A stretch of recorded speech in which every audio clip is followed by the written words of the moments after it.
Before the International Space Station, before reusable spacecraft, there was Skylab. America's first space station was launched into orbit with ambitious dreams only to suffer a near-catastrophic disaster moments after reaching space. Many believed the mission was already lost, but what happened next became one of the greatest engineering rescues in NASA history. In this documentary, discover how Skylab transformed from a damaged spacecraft into a groundbreaking orbital laboratory, changing the future of human spaceflight forever.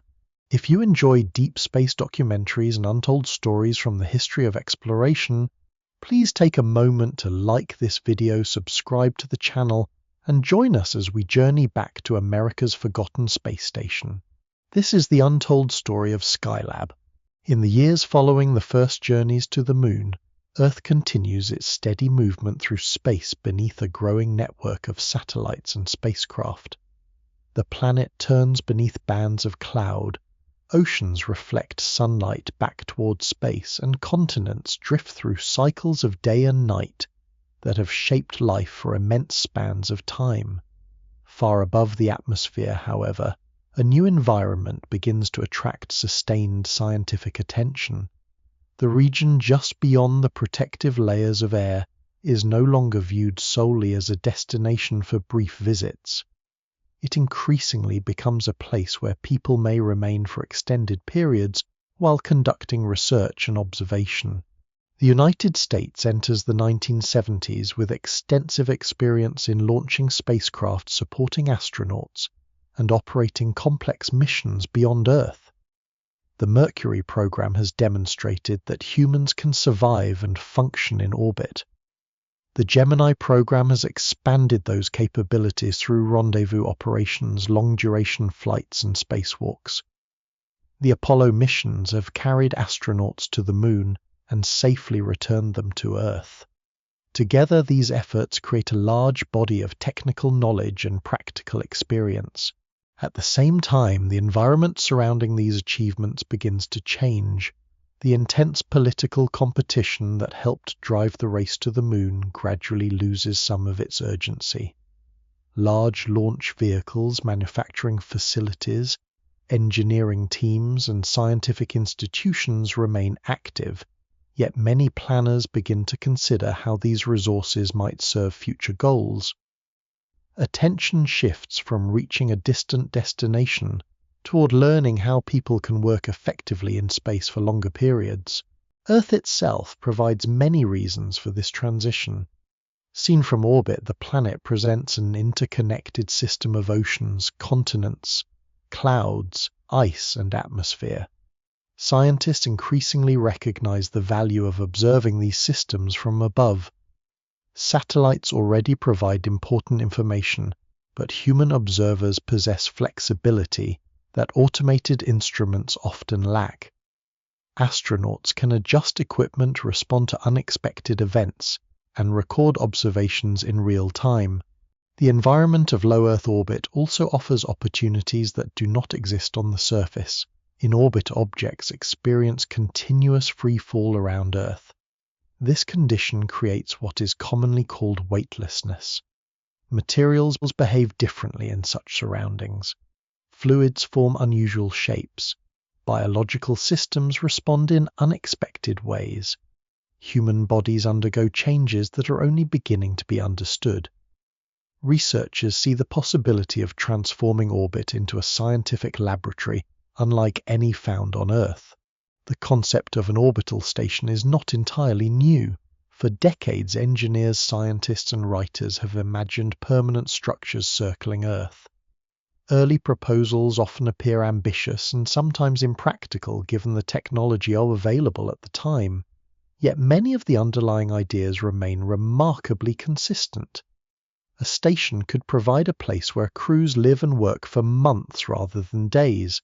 It could support astronomy, Earth, observation engineering experiments, and medical research. It could also serve as a stepping stone toward more distant exploration. By the end of the Apollo era, the technical foundation necessary for such a station begins to exist. Large rockets can carry heavy payloads into orbit. Life support systems have matured through years of testing. Spacecraft operations have become increasingly sophisticated. The question is no longer whether people can remain in orbit for extended periods. The question becomes how best to organize and support such missions. Far below these discussions, daily life on Earth continues with little awareness of the engineering decisions taking shape. Cities expand, aircraft cross continents, ships move through oceans, and weather systems travel around the globe. Yet many scientists view Earth from a broader perspective. From orbit, national boundaries become difficult to see. The atmosphere appears as a thin layer surrounding the planet. Vast environmental systems reveal patterns invisible from the ground. This perspective influences many planners involved in future space projects. They increasingly describe space not merely as a destination, but as a location from which Earth itself can be studied. The idea of living above the atmosphere for months at a time begins to acquire scientific value beyond symbolic achievement. The broader international environment also contributes to this transition. Space exploration remains a field of national prestige, but it increasingly becomes a field of research and operational experience. Missions are evaluated not only by the distance traveled, but also by the knowledge produced. Long-duration habitation emerges as a central challenge. Understanding how humans adapt to extended periods in orbit becomes essential for any future journey beyond Earth orbit. Medical researchers examine data gathered during earlier missions. They observe changes in muscle strength, cardiovascular function, and balance. Although astronauts generally recover after returning home, many questions remain unanswered. Observations indicate that the human body adapts significantly to weightlessness. It remains uncertain how some physiological systems might respond to even longer missions lasting many months or years. A dedicated orbital laboratory could help address these uncertainties. Engineers also identify practical challenges associated with prolonged operations in space. Air must be continuously refreshed. Water must be stored and managed carefully. Temperatures must remain stable, despite intense solar heating and deep cold in shadow. Electrical systems must operate reliably over extended periods. Every aspect of daily life requires planning and testing. Above all, the idea of continuity distinguishes the emerging concept from earlier missions. Previous flights often emphasized travel from one location to another. A station emphasizes remaining in place. Instead of visiting orbit briefly, astronauts may inhabit it. Instead of focusing primarily on transportation, attention shifts toward residence work and observation. As Earth rotates beneath successive dawns and sunsets, this vision gradually takes shape within laboratories, research centers, and planning offices across the United States. Scientists define objectives. Engineers evaluate available hardware. Administrators balance budgets and priorities. Numerous possibilities are considered, revised, and refined. The result is the beginning of a new chapter in human activity beyond the atmosphere. The story at this stage remains centered on Earth itself, and on the changing relationship between humanity and near-Earth space. The planet continues to serve as both home and destination for every mission. Yet orbit increasingly appears not as a brief pathway through which spacecraft pass, but as a place where people may live, work, observe, and learn. Within this evolving perspective lies the foundation for what will become America's first space station.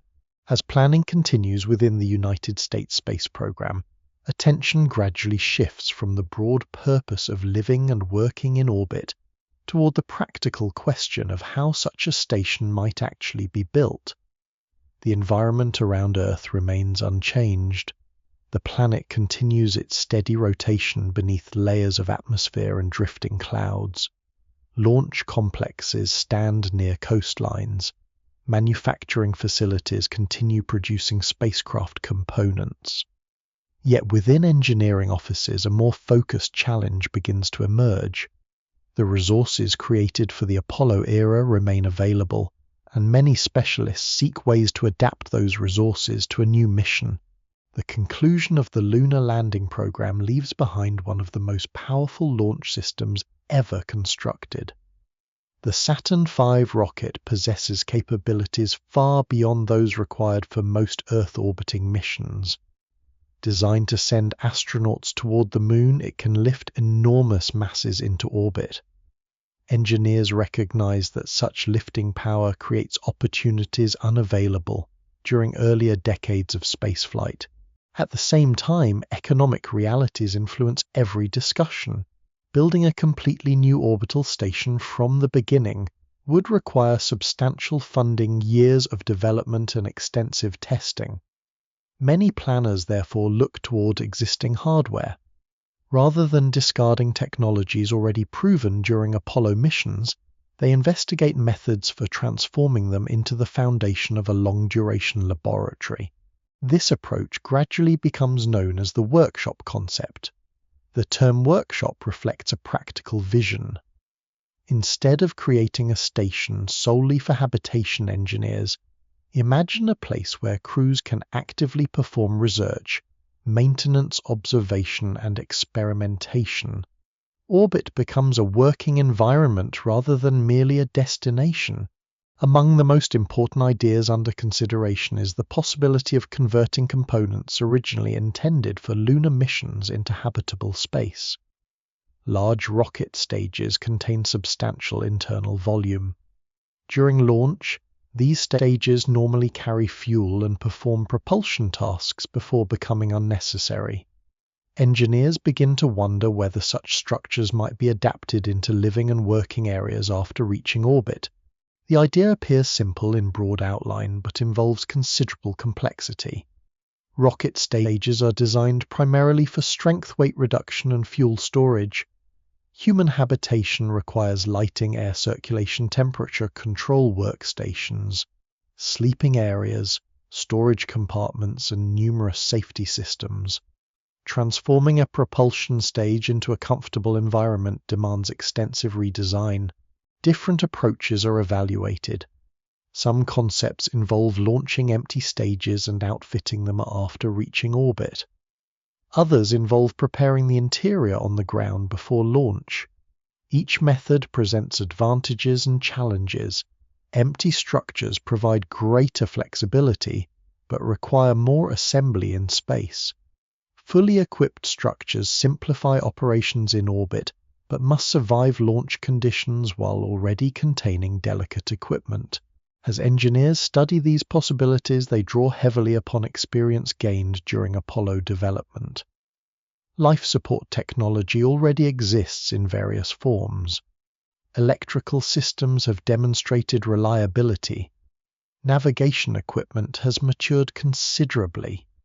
Many components require modification, yet few must be invented entirely from the beginning. This reduces both cost and technical risk. The workshop concept also benefits from the unique dimensions of Saturn hardware. Earlier spacecraft generally provide very limited living space. Astronauts often spend days confined within compact cabins where movement remains restricted. Long-duration missions aboard a station demand something different.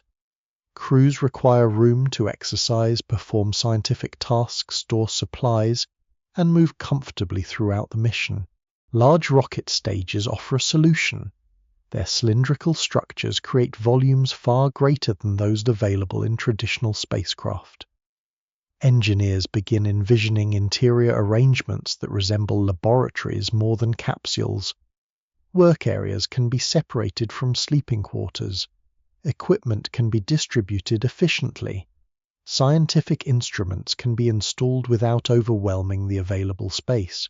During this period, planners also define the station's primary scientific goals.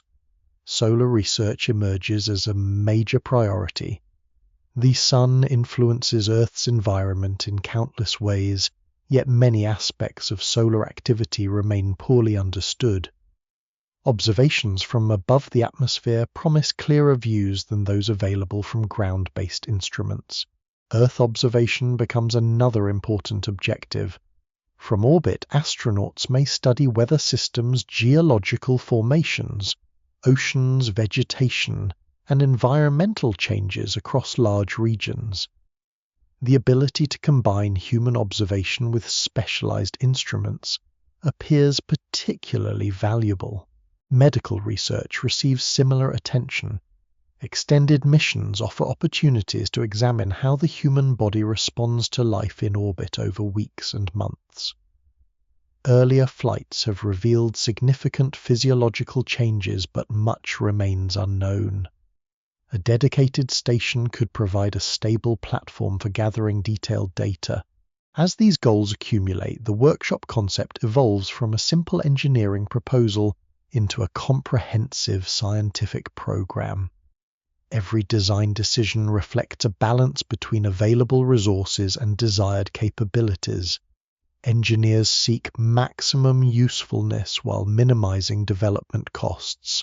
The broader philosophy behind the project remains deeply influenced by Apollo. The lunar program demonstrates what can be achieved through large-scale national effort. Yet the emerging station represents a different approach.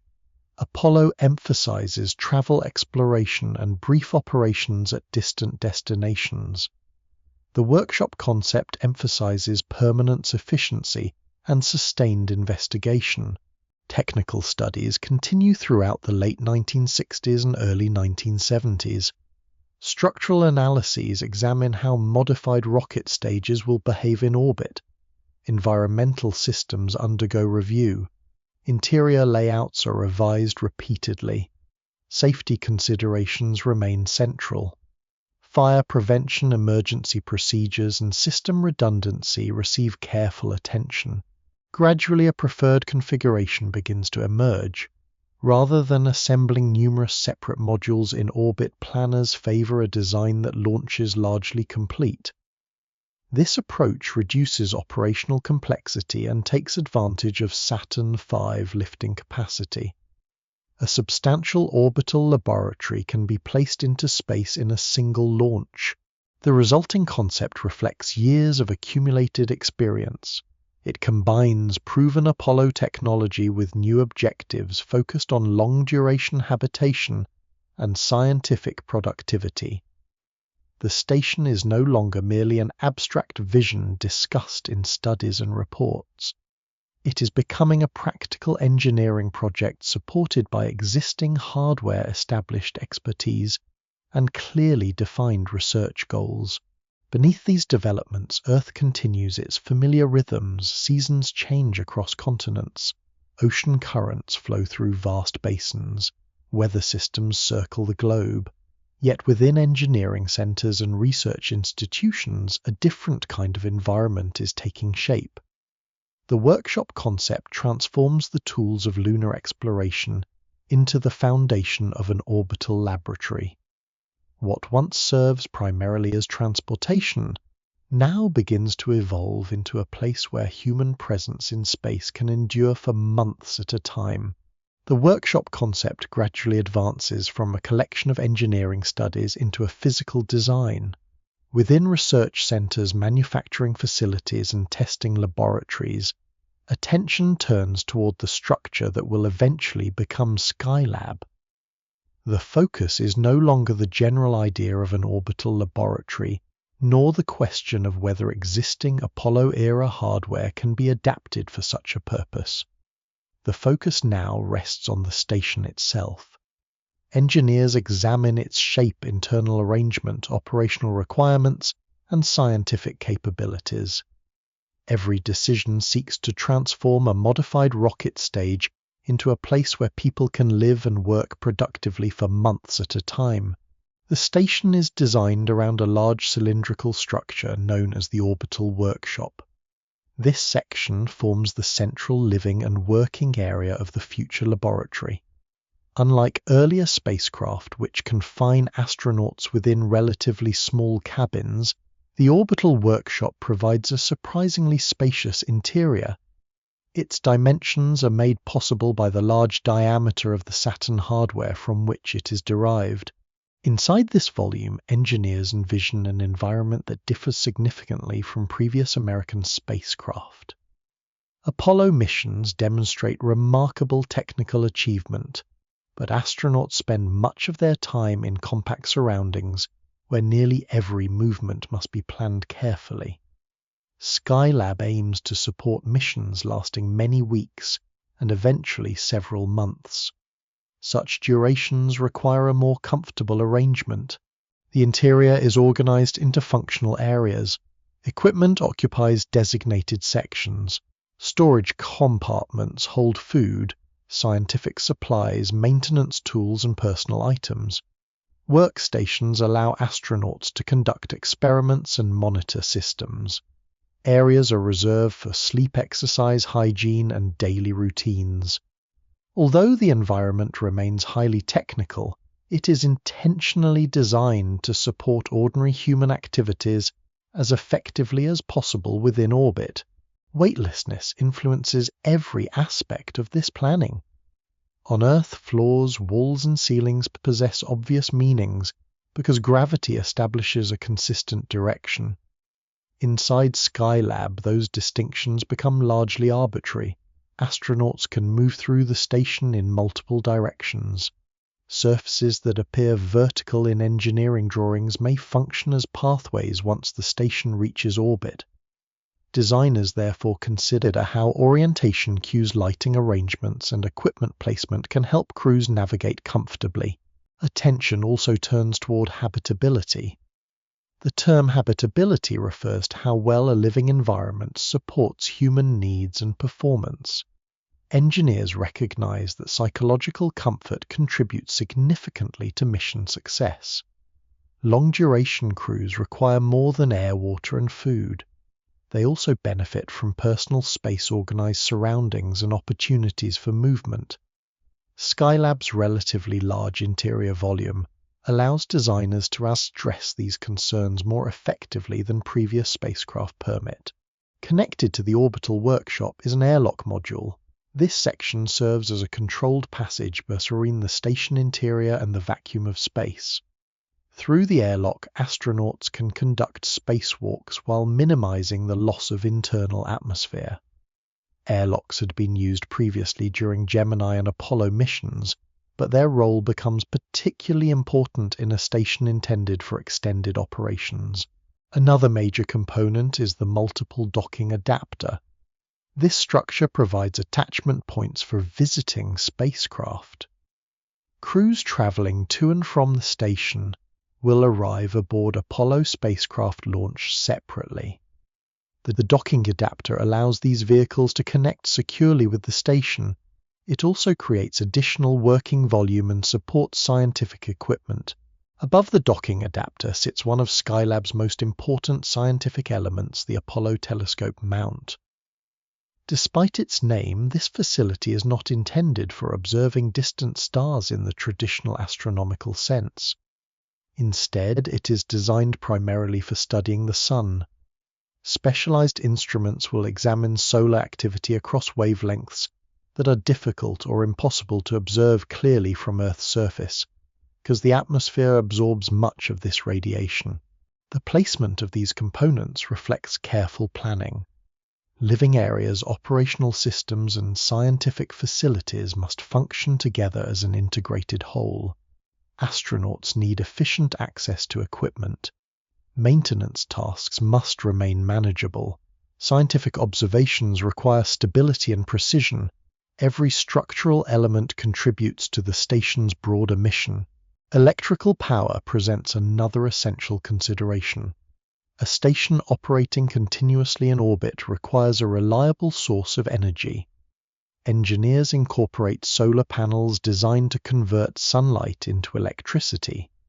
These panels support environmental controls, communications equipment, scientific instruments, lighting systems, and countless other functions necessary for daily operations. Thermal control becomes equally important.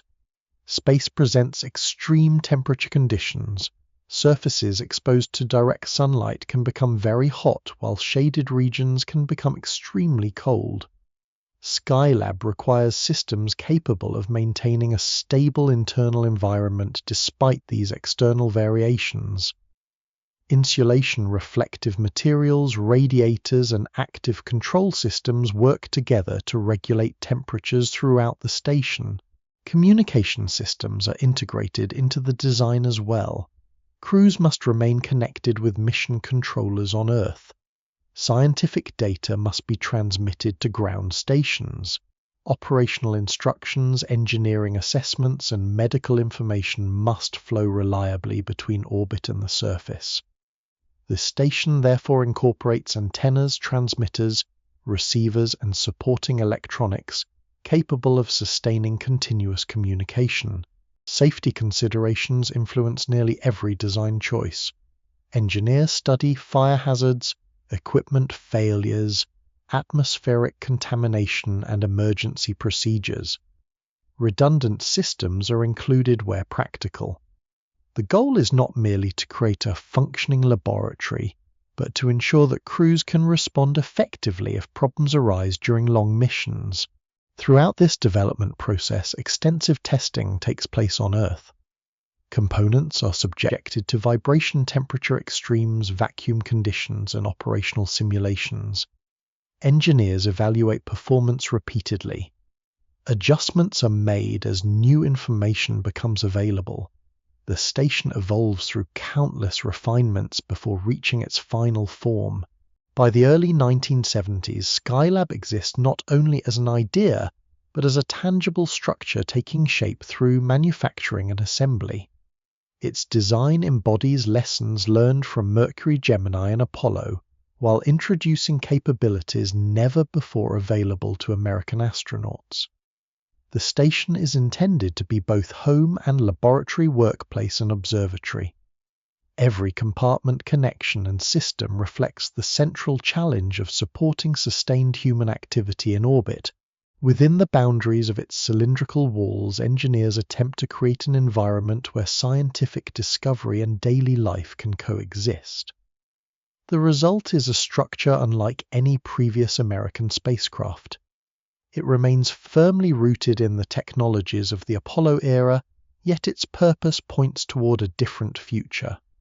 Skylab is being designed not simply to carry people into space, but to allow them to remain there and work within a permanent orbital setting for extended periods of time. By the beginning of 1973, the structure that has occupied years of planning, design, testing, and assembly stands ready for launch. Skylab exists as a complete orbital laboratory, awaiting transportation into space. The station remains on Earth, surrounded by launch infrastructure engineering teams and the final preparations necessary for one of the most ambitious missions of the post-Apollo era. Attention now turns to the journey from the surface of Earth into orbit. The launch takes place at the Kennedy Space Center in Florida. This location, positioned near the Atlantic coast, has become the principal departure point for many American space missions. Massive launch facilities rise above the surrounding landscape. Towers, service structures, and support equipment occupy carefully organized areas designed to prepare large rockets for flight. At the center of these preparations stands the Saturn V rocket, assigned to carry Skylab into orbit. The vehicle represents the culmination of years of engineering development. Originally created for lunar exploration, it remains one of the most powerful rockets ever flown. Its enormous lifting capability makes it possible to launch the station in a largely complete configuration, rather than assembling numerous pieces separately in orbit. The launch vehicle consists of multiple stages stacked vertically. Each stage contains engines, fuel tanks, structural components, and guidance systems designed for a specific phase of ascent. Working together, these stages must accelerate Skylab from rest on the launch pad to orbital velocity. Achieving orbit requires not simply reaching high altitude, but attaining sufficient horizontal speed to fall continuously around Earth without returning immediately to the surface. As launch day approaches, engineers conduct final inspections. Electrical systems undergo testing. Fueling procedures are reviewed carefully. Weather conditions receive close attention. Numerous teams monitor every aspect of the vehicle and its payload. Launch operations involve thousands of individual tasks coordinated with precise timing. Above the rocket, Skylab waits enclosed within the launch configuration designed for its journey. The station is unoccupied. Unlike later missions that will transport astronauts, this flight is dedicated solely to placing the orbital laboratory into space. Once orbit is achieved, crews will arrive aboard separate spacecraft. On the morning of launch, the atmosphere above Florida becomes part of the mission environment. Winds at various altitudes must remain within acceptable limits. Weather specialists examine conditions throughout the region. Launch vehicles are sensitive to atmospheric forces during ascent, and careful evaluation helps reduce risk. When the countdown reaches its final moments, automated systems assume increasing control of the sequence. Fuel flows into engines. Guidance systems activate. Monitoring equipment verifies that thousands of parameters remain within expected ranges. The process reflects decades of accumulated experience gained through earlier programs. At ignition, the Saturn V produces extraordinary power. Massive engines generate thrust sufficient to overcome the combined weight of the rocket and its payload. Flames and exhaust expand beneath the vehicle. Slowly at first, then with increasing speed, the rocket begins to rise from the launch pad. As the vehicle climbs through the lower atmosphere, it encounters changing air density, aerodynamic forces, and structural stresses. Guidance systems continuously adjust the trajectory. The rocket follows a carefully planned path designed to maximize efficiency while maintaining safety margins. The first stage performs its task for only a relatively brief period.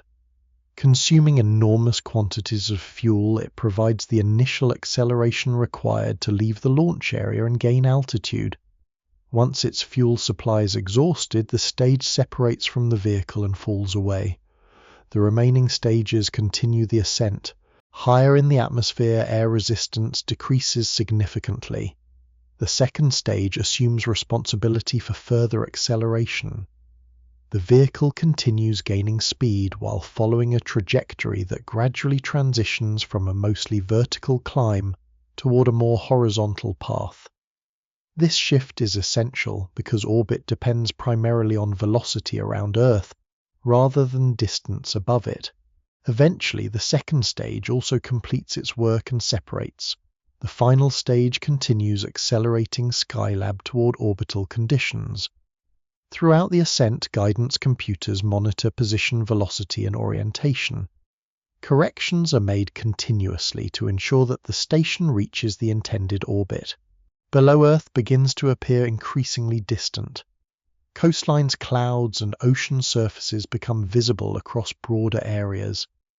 The atmosphere reveals itself as a relatively thin layer surrounding the planet. Above the vehicle, space grows progressively darker.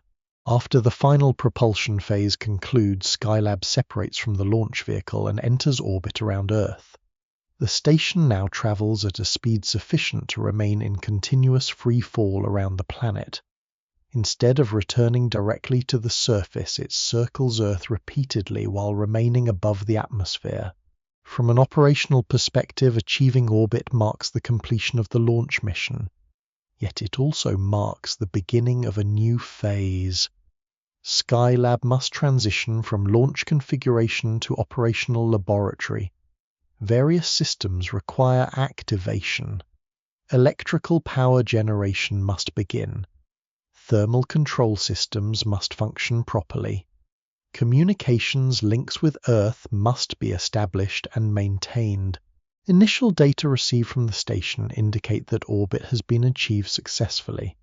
Tracking networks monitor Skylab as it circles the globe. engineers begin evaluating the performance of onboard systems. The station occupies the environment for which it was designed. After years of planning and construction, America's first space station is finally above Earth.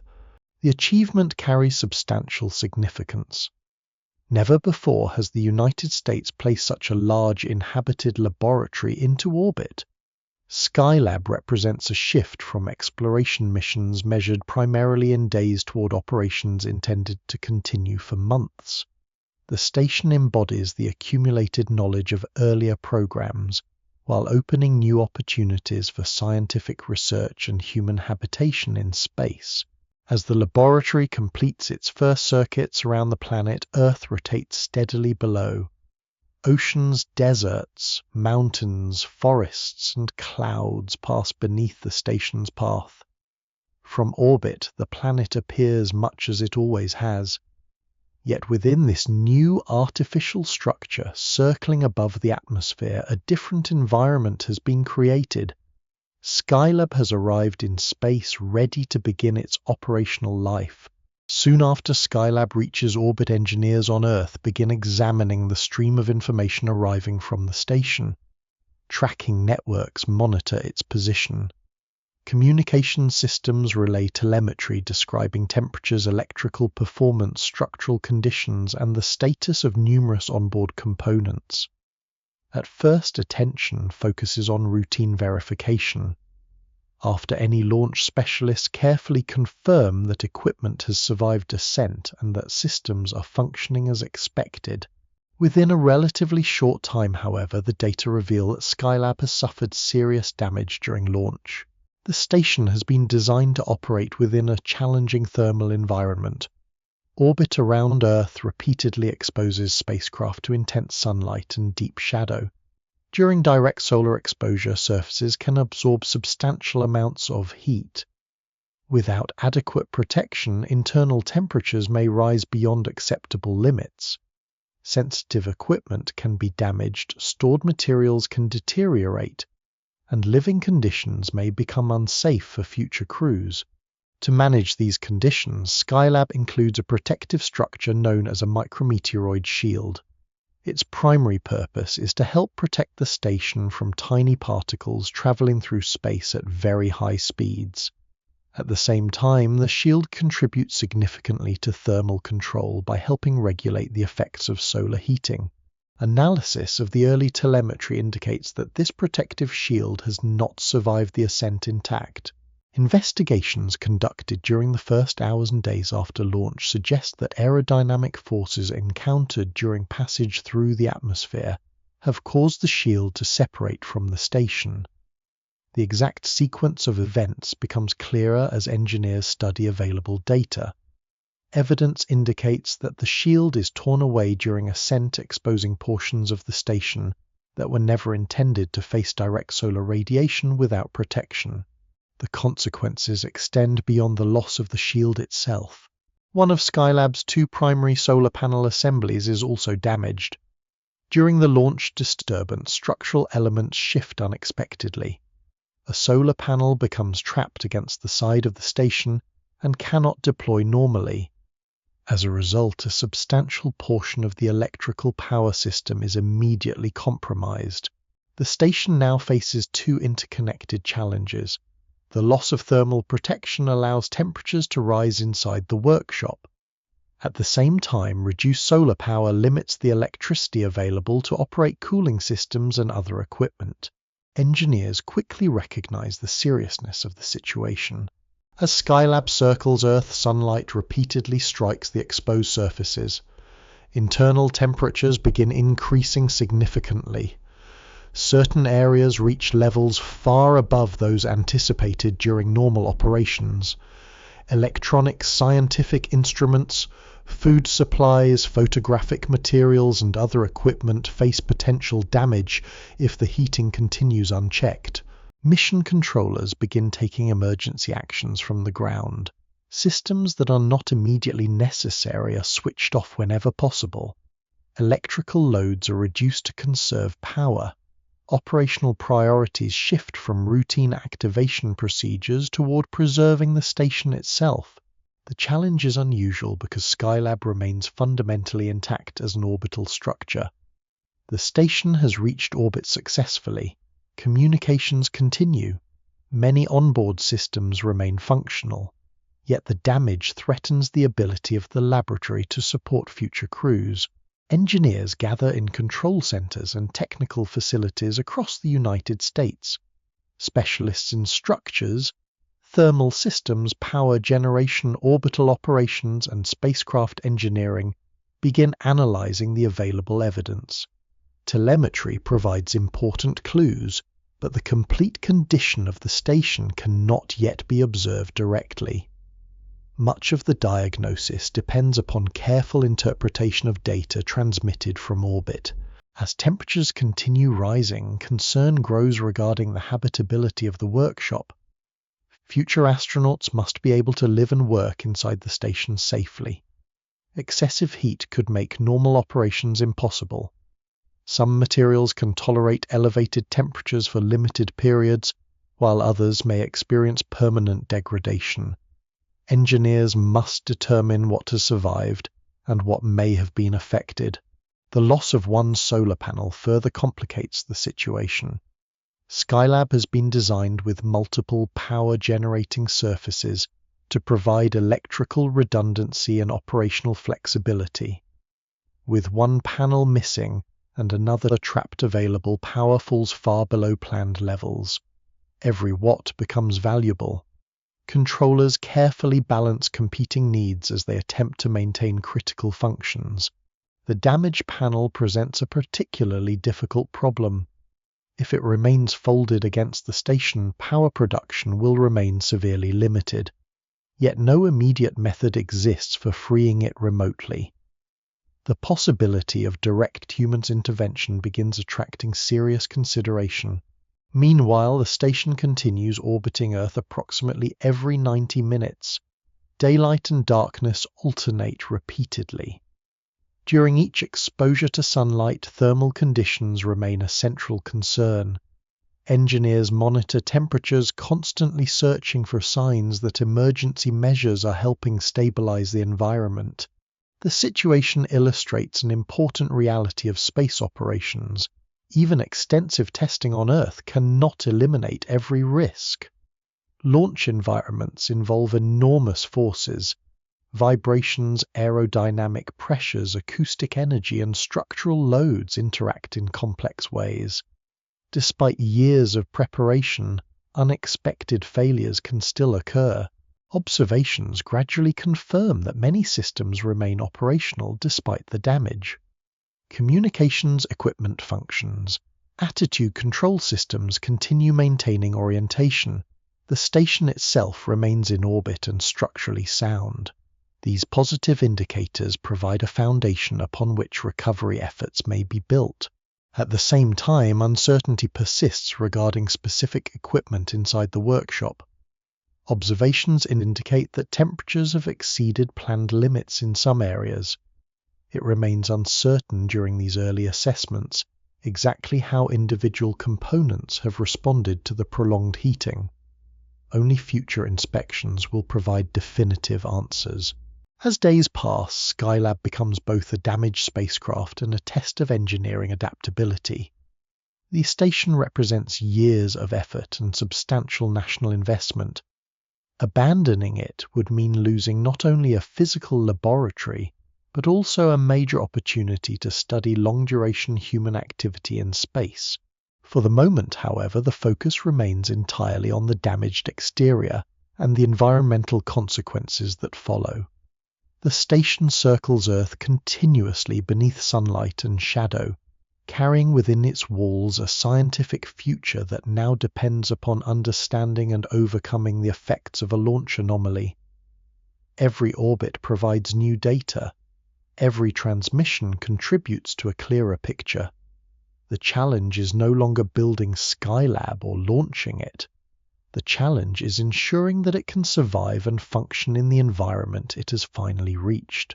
In the days following the discovery of Skylab's launch damage, the station continues its silent passage around Earth.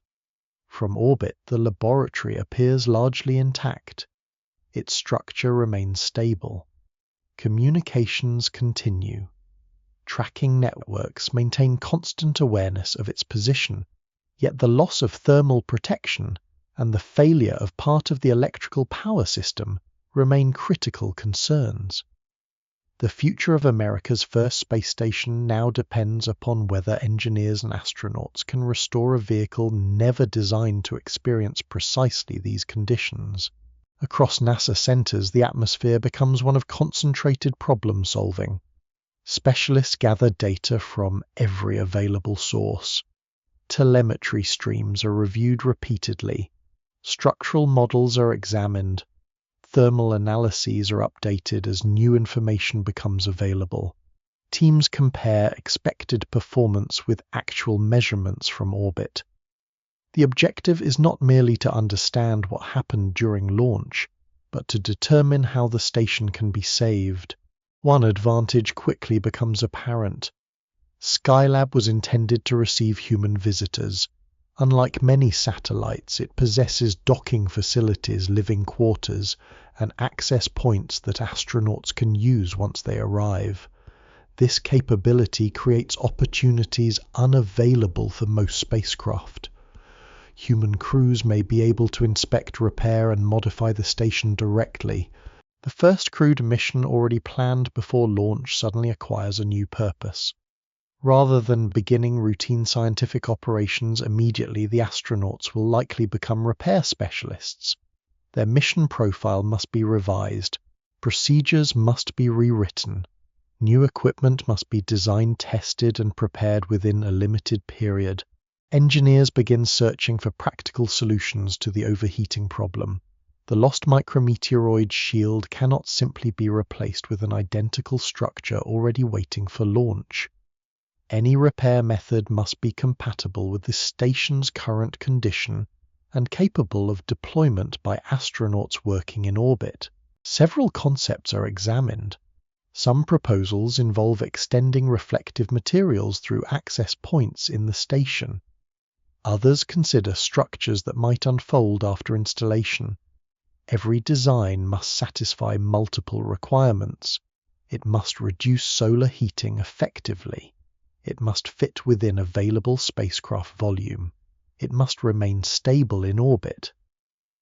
Most importantly, astronauts must be able to deploy it safely. As work progresses, one solution emerges as particularly promising. Engineers develop a lightweight sunshade designed to function as a substitute thermal barrier. The concept is relatively simple in principle. Reflective material can block a substantial portion of incoming sunlight, reducing the amount of heat absorbed by the workshop.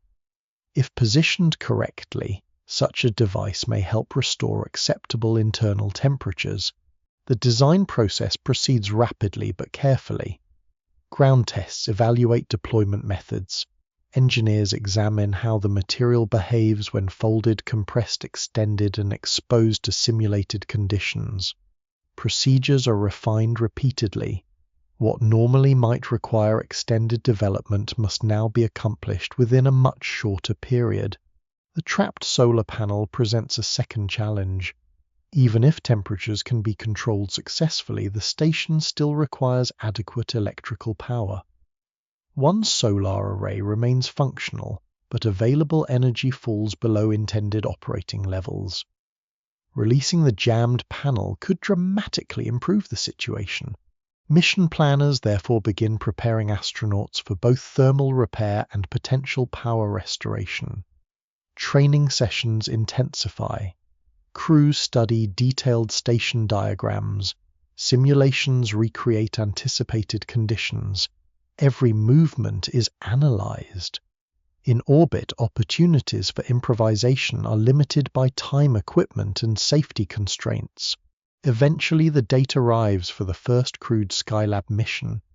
The astronauts launch aboard an Apollo spacecraft and begin their journey toward the damaged station. Although rendezvous and docking procedures have been practiced extensively during previous programs, this mission carries unusual significance. The crew is not simply traveling to a laboratory, they are attempting to rescue it. As the spacecraft approaches Skylab, the astronauts obtain direct visual observations unavailable from telemetry alone. From their vantage point, the consequences of the launch anomaly become evident. The missing shield leaves exposed surfaces visible. The trapped solar panel remains pressed against the station. The visual confirmation helps validate many conclusions previously reached by engineers on the ground. After docking successfully, the crew begins implementing carefully planned repair procedures. One of the first priorities involves deploying the replacement sunshade. Working through an available opening, the astronauts extend the folded structure outward. The operation requires patience and precision.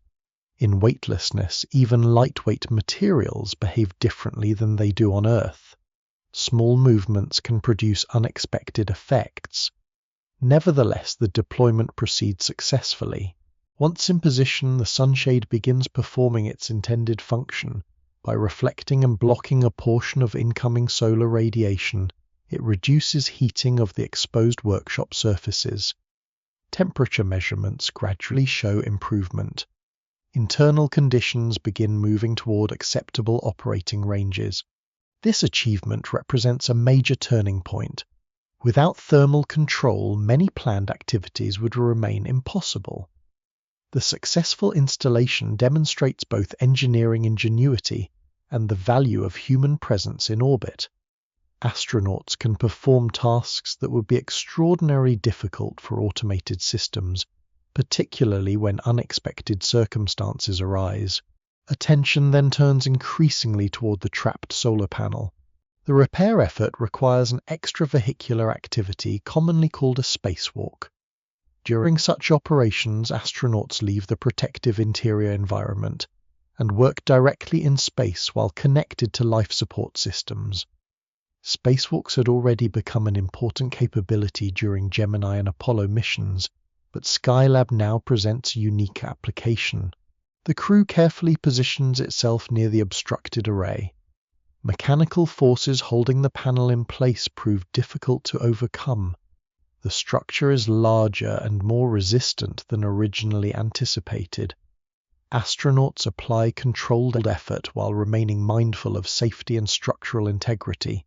Eventually, the restraint preventing deployment is released. The solar panel swings outward into its operational position. Sunlight strikes the exposed cells, and electrical production increases significantly. The station suddenly gains access to much greater power resources. The combined success of the thermal repair and solar array deployment transforms Skylab's condition. Internal temperatures become manageable. Electrical generation improves substantially. Systems that had been restricted due to power limitations can now operate more normally. Confidence in the station's future grows rapidly. The rescue of Skylab becomes one of the most notable engineering recoveries in the history of spaceflight. Observations indicate that many feared losses are avoided. Equipment survives. Habitable conditions are restored. Scientific operations become feasible once again. As the station continues circling Earth, it no longer appears as a laboratory on the verge of failure. Instead, it becomes a functioning orbital outpost whose survival depends upon the combined efforts of engineers on Earth and astronauts in space.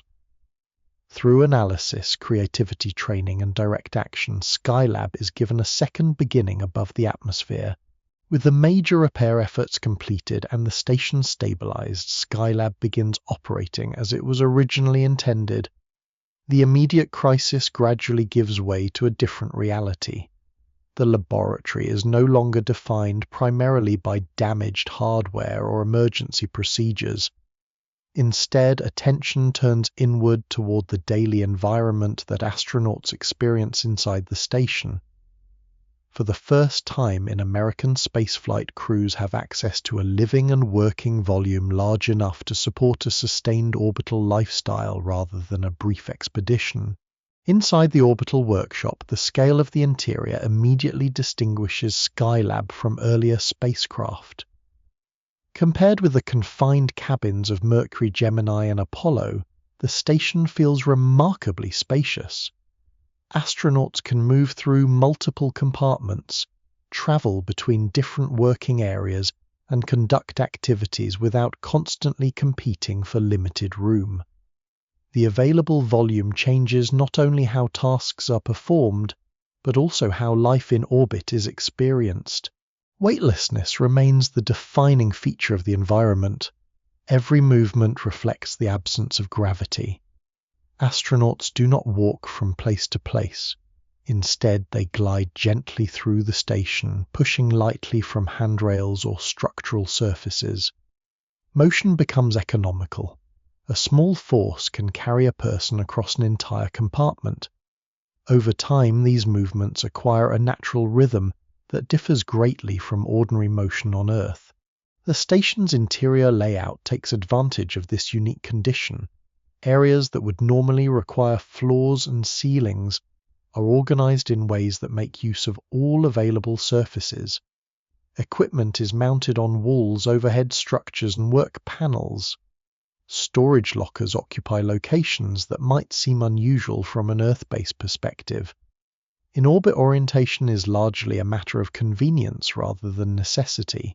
Living quarters are designed to provide astronauts with personal space during missions lasting weeks or months. Although compact by terrestrial standards, these private areas offer an important degree of separation from work activities.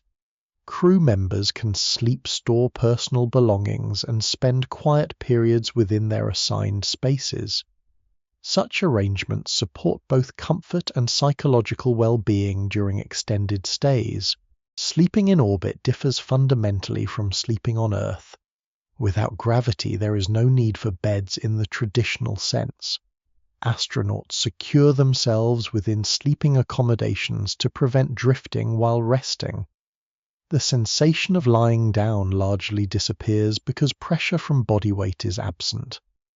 Many astronauts report adapting relatively quickly to this unfamiliar experience. Food preparation and eating also acquire distinctive characteristics. Meals must be designed to function effectively in weightlessness. Loose particles can become problematic because they may float into equipment or air circulation systems. Packaging and preparation methods therefore receive careful attention. Astronauts consume a variety of foods intended to support nutritional requirements throughout their missions. Daily schedules provide structure within an environment where ordinary cues can become less obvious. Skylab circles Earth approximately every 90 minutes, producing frequent alternations between daylight and darkness outside the station. Sunrise and sunset occur many times during a single day, according to clocks used on Earth. Because these natural cycles pass so rapidly, mission schedules rely upon planned work periods, exercise sessions, meals, communications, and sleep intervals, rather than direct observation of orbital lighting conditions. Exercise becomes a particularly important component of life aboard the station. Earlier missions reveal that weightlessness can contribute to reductions in muscle strength and changes in physical conditioning. Long-duration crews therefore devote significant time to physical activity. Specialized exercise equipment is installed within Skylab to help astronauts maintain health during extended missions. The station's relatively large volume allows more extensive exercise opportunities than were available in previous spacecraft. Astronauts can move more freely and use dedicated equipment designed specifically for long stays in orbit. These activities become part of the routine rhythm of station life. Hygiene presents another challenge requiring adaptation. Everyday activities such as washing, grooming, and maintaining cleanliness must be reconsidered in an environment where water does not flow downward. Special procedures and equipment help astronauts manage these tasks effectively. Although such activities receive less public attention than scientific experiments, They are essential elements of long-duration habitation. Communication with Earth remains a constant presence. Astronauts exchange information with mission controllers, report observations, receive operational updates, and discuss ongoing activities. These interactions help coordinate station operations while maintaining connections between orbit and the surface below. Windows within the station provide opportunities to observe Earth directly. Through them, astronauts witness continents, oceans, weather systems, mountain ranges, deserts, and coastlines passing beneath the orbital path. Observations often reveal details difficult to appreciate from ground level. Vast cloud formations stretch across regions. River systems trace intricate patterns through landscapes. The atmosphere appears as a delicate layer surrounding the planet. Many crew members describe these views as among the most memorable aspects of life aboard Skylab. The perspective emphasizes both the scale of Earth and the thinness of the atmospheric envelope that supports life. Although scientific objectives remain central to the mission, simple observation frequently becomes an important personal experience. Work occupies much of each day. Experiments require monitoring. Equipment demands maintenance.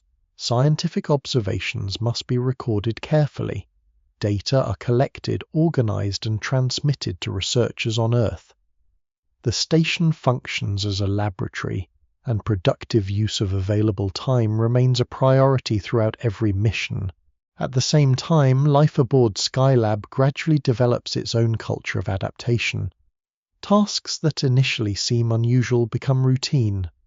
Astronauts learn efficient ways to move through compartments, handle tools, organize materials, and perform daily activities. Weightlessness ceases to feel entirely unfamiliar. The station begins to function not merely as a spacecraft, but as a temporary home. Observations gathered during these missions demonstrate that humans can adapt successfully to extended residence in orbit when provided with adequate living space, environmental support, and operational structure. Skylab offers the first American opportunity to study these adaptations on a substantial scale. The laboratory becomes more than a collection of systems and instruments. Within its walls, it becomes a lived environment where ordinary human routines unfold hundreds of kilometers above Earth. As astronauts settle into life aboard Skylab, the focus gradually shifts from the station as a living environment to the people living within it. The laboratory provides shelter equipment, food, air, water, and working space. Yet one of its most important scientific subjects is the human body itself. Every day spent in orbit generates new information about how people adapt to extended exposure to weightlessness. The station becomes not only a place where research is conducted, but also a place where the researchers themselves are part of the investigation. On Earth, gravity constantly influences nearly every physiological system. Muscles support posture, bones bear weight. The heart works against gravitational forces when moving blood through the body. Balance mechanisms within the inner ear continuously detect orientation relative to the ground. These processes operate so routinely that they often go unnoticed. In orbit, many of these familiar influences change dramatically. Weightlessness removes the continual downward force that shapes daily life on Earth. Objects no longer fall toward the floor. Astronauts float freely through the station. Muscles that normally support body weight experience reduced demands. Bones no longer carry the same mechanical loads. Fluids within the body redistribute in ways that differ from terrestrial conditions. One of the earliest changes often involve the movement of bodily fluids. On Earth, gravity encourages fluids to accumulate more heavily in the lower portions of the body. In orbit, this effect largely disappears. Fluids shift upward toward the chest, neck, and head. As a result, astronauts frequently experience a sensation of facial fullness during the early stages of a mission. Photographs taken aboard Skylab often reveal slightly fuller facial appearances compared with those seen before launch. This redistribution of fluids also affects the cardiovascular system. The cardiovascular system includes the heart and blood vessels responsible for circulating blood throughout the body. Initially, the body responds to the altered fluid distribution by adjusting various physiological processes. Over time, adaptation occurs as the body establishes a new equilibrium suited to the orbital environment. Another important area of study involves balance and spatial orientation. The inner ear contains structures that help detect motion and position. These systems evolved under the constant influence of gravity. In orbit, familiar signals become altered. During the first days of flight, some astronauts experience symptoms associated with space motion sickness. These symptoms may include discomfort, disorientation, or nausea. Observations gathered during Skylab missions indicate that most crew members adapt progressively. The nervous system learns to interpret the new environment more effectively. Tasks that initially require conscious effort gradually become routine. Movements become smoother and more efficient. Orientation improves. The adaptation process provides valuable insights into human flexibility under unfamiliar conditions. Muscle function receives extensive attention throughout the missions.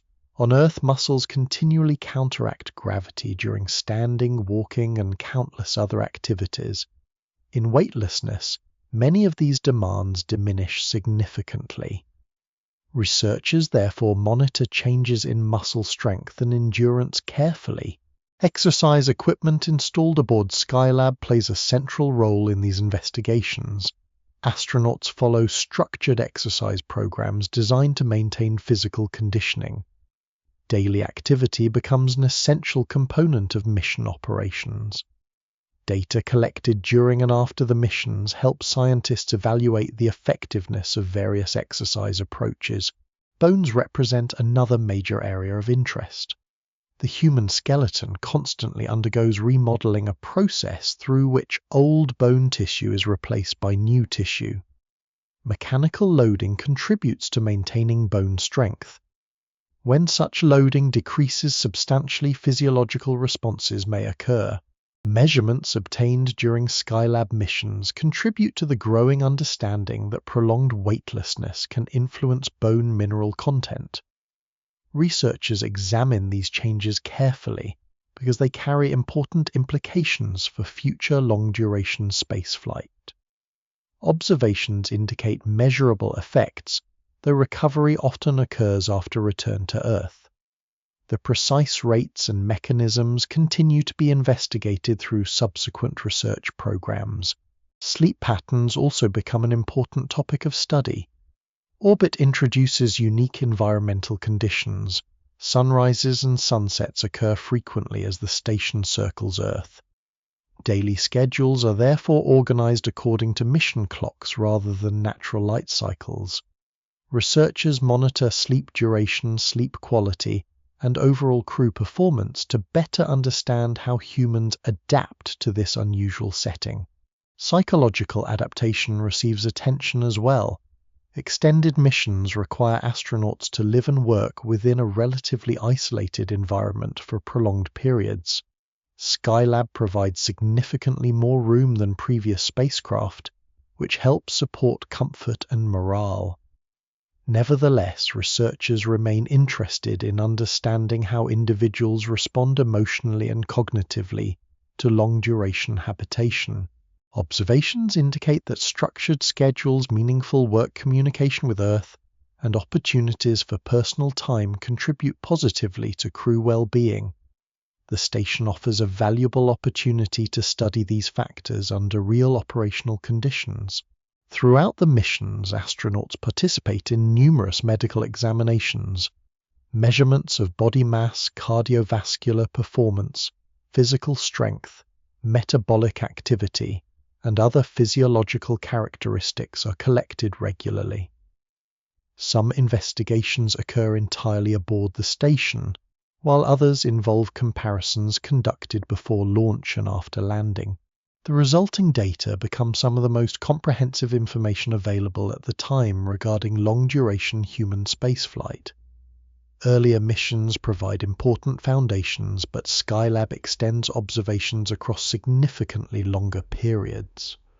This increased duration allows researchers to examine not only immediate responses, but also longer-term adaptation processes. One particularly important finding emerges repeatedly. Human beings demonstrate a remarkable capacity to adjust to orbital conditions. Adaptation is not instantaneous, and challenges certainly exist, yet the body possesses considerable flexibility. Systems that initially respond to weightlessness with disruption often develop new patterns of operation over time. At the same time, Skylab highlights the necessity of countermeasures. Exercise, careful monitoring, nutritional planning, and structured mission design all play important roles in supporting health during extended stays. Weightlessness is not simply a neutral environment. It produces measurable physiological effects that require active management. The station thus becomes a bridge between short exploratory flights and future ambitions involving months or even years in space. Every medical observation contributes to a deeper understanding of human adaptation. Every exercise session, examination, and recorded measurement helps clarify what is required for sustained presence beyond Earth. Within the walls of Skylab, astronauts continue their daily routines while simultaneously revealing how the human body responds when one of the most familiar forces in existence is largely removed. The station remains a home and laboratory, but it is also a place where the limits and capabilities of human adaptation become visible through direct experience in orbit. While astronauts adapt to life in orbit and researchers study the responses of the human body, another layer of Skylab operates continuously in the background. Much of the station's success depends not upon visible scientific experiments or dramatic repairs, but upon systems that function quietly every hour of every day. These systems provide air to breathe water, to use electricity to power equipment, and stable temperatures within the living environment. They form the hidden infrastructure that allows the station to remain habitable while circling Earth hundreds of kilometers above the surface. Inside, Skylab survival depends upon maintaining a carefully controlled environment.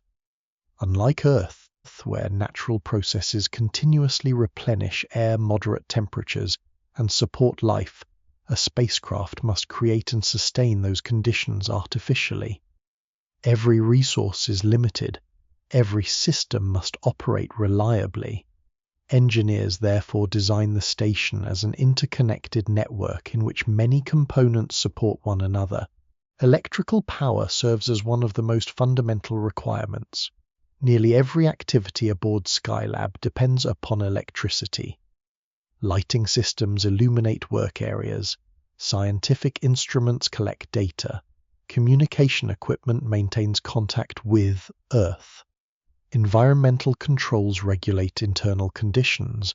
Medical devices, cameras, computers, and monitoring systems all require continuous power.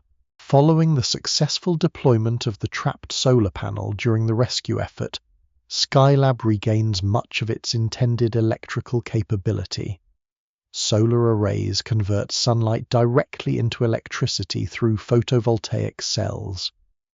As the station moves through orbit, these panels absorb solar energy and transform it into usable electrical power.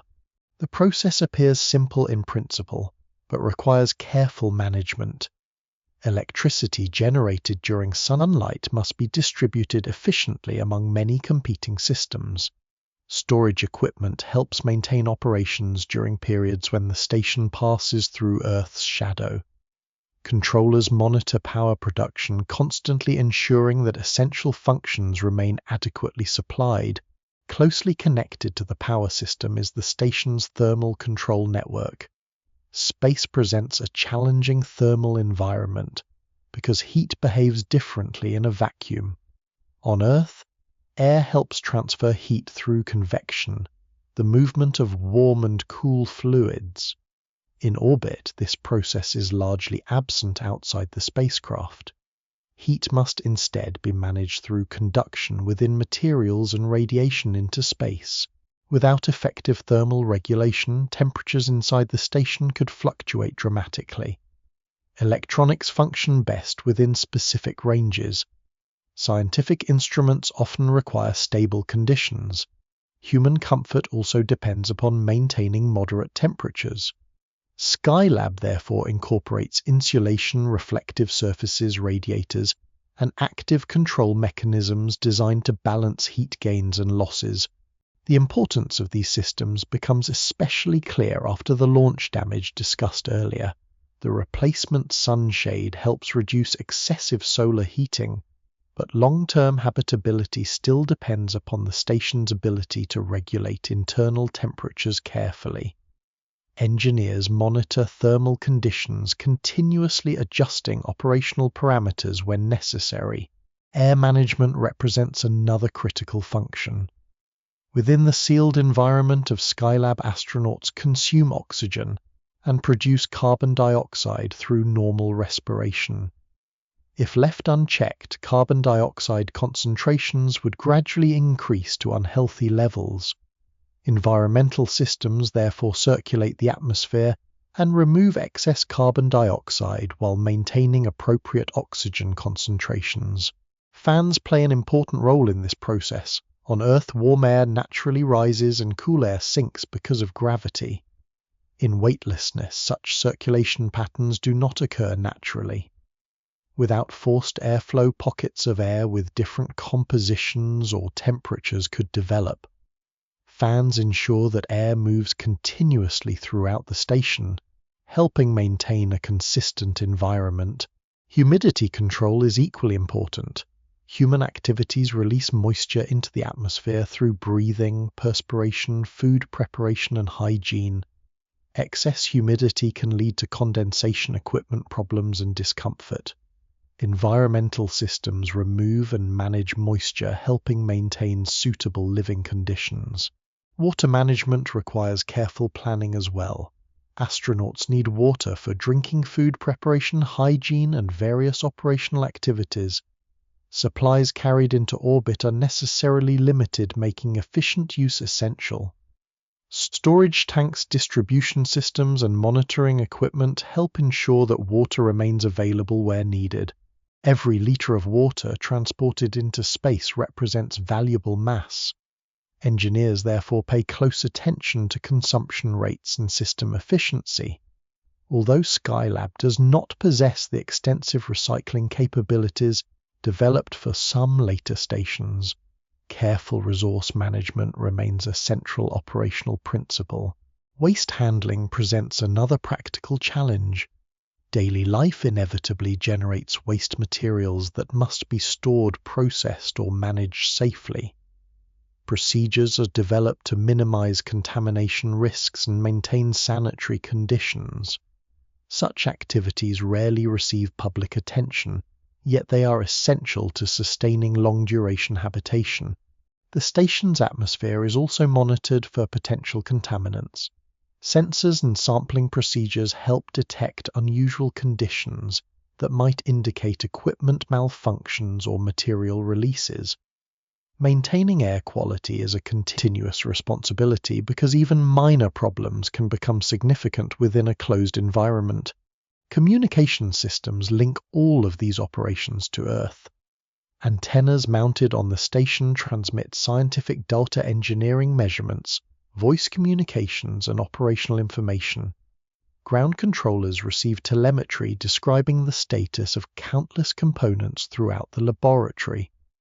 This flow of information allows engineers to identify trends, diagnose anomalies, and support crew activities.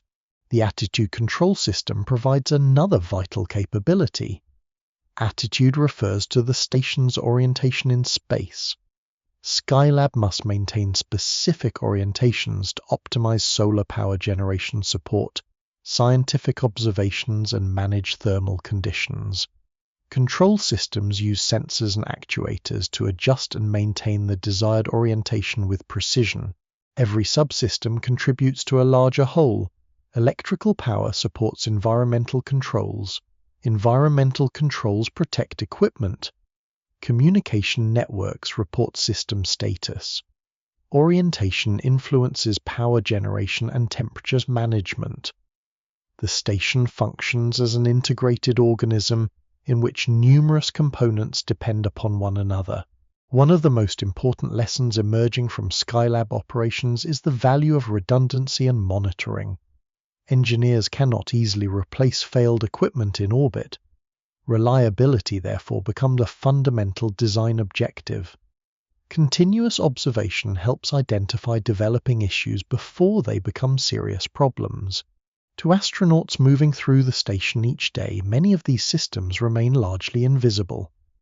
Air circulates quietly. Temperatures remain comfortable. Lights function when needed. Water arrives where expected. Communication channels remain available. Yet beneath this apparent simplicity lies a complex network operating continuously to sustain human presence in space. Skylab demonstrates that successful long-duration missions depend upon far more than rockets and scientific instruments. They depend upon creating a stable artificial environment capable of supporting life in a place where life cannot exist naturally. Within the station's walls, the hidden machinery of survival works constantly transforming an orbiting structure into a functioning habitat above Earth. With the station functioning reliably and its internal system supporting daily operations, attention increasingly turns outward through Skylab's observational instruments. Beyond the walls of the orbital laboratory lies the planet that remains the ultimate destination of every mission. Earth fills much of the view from orbit, presenting an immense and continuously changing landscape of oceans, continents, ice clouds, rivers, deserts, forests, and mountains. From Skylab, astronauts and scientists gain opportunities to study these features from a perspective unavailable anywhere on the surface. Earth observation becomes one of the station's major scientific objectives. By the early 1970s, satellites have already demonstrated the value of viewing the planet from space. Weather satellites track storms. Research spacecraft collect environmental information. Yet Skylab introduces an additional element. Human observers are present alongside sophisticated instruments. Astronauts can respond to changing conditions, recognize unexpected phenomena, adjust observation priorities, and record impressions in real time. From orbit, Earth appears as a dynamic system rather than a collection of isolated regions. Vast weather patterns stretch across oceans and continents. Cloud formations reveal atmospheric circulation on scales difficult to appreciate from the ground. Ocean currents influence temperatures and weather far from their origins. Dust, smoke, and moisture move through the atmosphere across immense distances. One major area of investigation involves meteorology, the scientific study of weather and atmospheric processes. Skylab's instruments and crew observations contribute to understanding how large weather systems develop and evolve. Tropical storms, frontal boundaries, cloud bands, and other atmospheric features become visible across broad regions simultaneously. Astronauts frequently photograph weather systems from orbit. These images provide valuable context for meteorologists studying storm development and atmospheric structure. The ability to observe entire systems at once offers perspectives is possible from individual ground stations. Patterns emerge that connect local weather conditions to larger-scale atmospheric behavior. The oceans receive extensive attention as well. Covering most of Earth's surface, they play central roles in climate weather and biological productivity. Skylab observations help researchers examine ocean currents, coastal processes, and patterns of reflected sunlight. Variations in color sometimes reveal information about sediments, biological activity, or water movement. Coastal regions prove particularly interesting because they represent areas where land and ocean processes interact. River systems transport sediments toward the sea. Tides reshape shorelines. Human activities influence coastal environments in numerous ways. Observations from orbit provide opportunities to examine these interactions over large geographic scales. Land surfaces also become important targets for study. Deserts, forests, agricultural regions, mountain ranges, and river valleys each reflect sunlight differently. Instruments aboard Skylab record information across multiple portions of the electromagnetic spectrum. The electromagnetic spectrum includes different forms of light and radiation, some visible to human eyes, and others detectable only through specialized instruments. These observations allow scientists to examine features that may be difficult to distinguish using ordinary photography alone. Different materials absorb and reflect various wavelengths in distinctive ways. As a result, vegetation, soil, rock, and water can sometimes be identified or analyzed more effectively through multispectral observations. Agriculture emerges as one area of practical interest. Researchers investigate whether orbital observations can help monitor crop conditions, assess land use, and identify environmental changes affecting agricultural productivity. The idea that space-based observations might contribute directly to resource management begins attracting increasing attention. Forested regions are examined as well.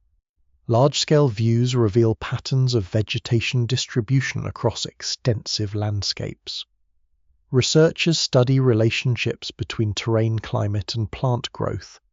Observations help demonstrate the potential value of orbital monitoring for environmental assessment. Geological features become visible in striking ways from Skylab's altitude. Mountain chains extend across continents. Fault systems trace long paths through landscapes. Volcanic structures reveal shapes difficult to appreciate from ground level. River networks display branching patterns that illustrate how water shapes the surface over long periods of time. Many of these observations contribute to the growing field of remote sensing. Remote sensing refers to gathering information about objects or environments without direct physical contact. Instruments aboard spacecraft detect reflected or emitted radiation and transform those measurements into useful scientific data. Skylab helps demonstrate the effectiveness of this approach across a wide range of applications. The atmosphere itself becomes an object of study. From orbit, astronauts can observe the thin layer of air surrounding Earth with unusual clarity. Near the horizon, the atmosphere appears as a delicate band separating the planet from space.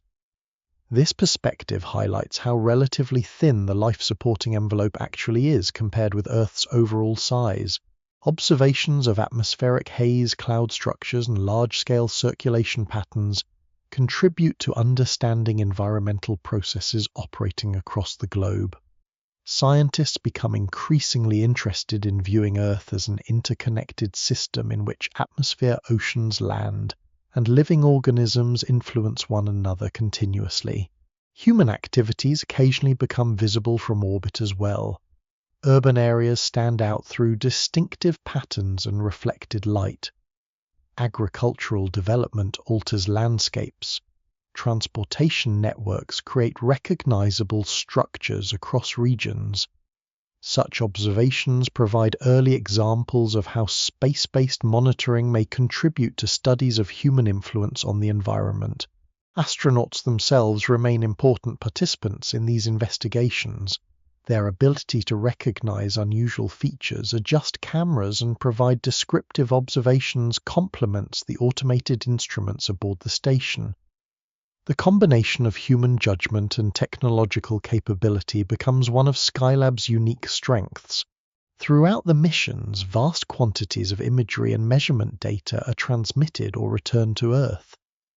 Researchers analyze these records carefully, extracting information about weather systems, landforms, oceans, vegetation, and environmental conditions.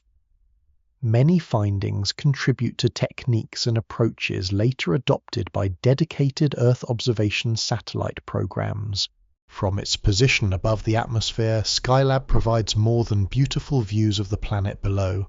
It offers a laboratory for understanding Earth as a unified system operating across immense scales of space and time. Every orbit presents new opportunities to observe changing conditions. Every image adds detail to an emerging picture of the planet as seen from above. The station remains an artificial structure circling through space, yet much of its attention is directed toward the world beneath it. Through instruments, cameras, and human observation, Skylab transforms orbit into a vantage point from which Earth itself becomes the subject of sustained scientific exploration. While Earth observation occupies an important portion of Skylab's scientific activity, another major research effort directs attention away from the planet entirely. Mounted above the station is a specialized facility designed to study the Sun. This observatory becomes one of the most productive scientific instruments ever carried into orbit during that era. From its position above Earth's atmosphere, it allows researchers to examine the nearest star with a level of detail that would be difficult or impossible to achieve from the ground. The Sun dominates the physical environment of the solar system. Its gravity governs the motions of planets, asteroids, and comets. Its energy drives weather, climate, and biological activity on Earth. Yet despite its familiarity, many aspects of solar behavior remain only partially understood during the early 1970s. Ground-based observatories have studied the Sun for centuries. Telescopes reveal sunspots, bright regions, and other visible features. However, Earth's atmosphere limits what can be observed. Certain wavelengths of radiation are absorbed before reaching the surface. This absorption protects life on Earth from potentially harmful radiation, but it also prevents scientists from studying some important aspects of solar activity directly from the ground. By placing instruments in orbit, researchers gain access to a much broader view of the Sun's emissions. Skylab's Apollo telescope mount contains multiple instruments designed to observe the Sun across different regions of the electromagnetic spectrum. Together, these instruments provide complementary perspectives on solar structure and activity. The observatory focuses particular attention on the outer regions of the Sun. Although the visible surface is often what people imagine when thinking about the Sun, it represents only part of a much larger and more complex system. Above the visible surface lies an extended atmosphere composed of extremely hot gases. This outer atmosphere includes a region known as the corona. The corona appears faint when viewed under ordinary conditions because the bright solar surface overwhelms it. During total solar eclipses, however, the corona becomes visible as a luminous structure extending outward from the Sun. Scientists are especially interested in understanding this region because it reaches temperatures far higher than those found on the visible surface below. Observations indicate that the corona contains highly energized plasma. Plasma is a state of matter in which atoms are separated into electrically charged particles. Much of the visible universe exists in this form. The Sun itself consists largely of plasma, and the behavior of this material influences many solar phenomena. From Skylab instruments, observe the corona in wavelengths that cannot be studied effectively through Earth's atmosphere. These observations reveal loops, arches, and complex structures shaped by magnetic fields. Magnetic fields play a central role in solar activity, guiding the motion of charged particles and influencing the release of energy throughout the solar atmosphere. One major focus of research involves solar flares. Solar flares are sudden releases of energy occurring within regions of intense magnetic activity. They can produce bursts of radiation across multiple wavelengths and accelerate particles to high speeds.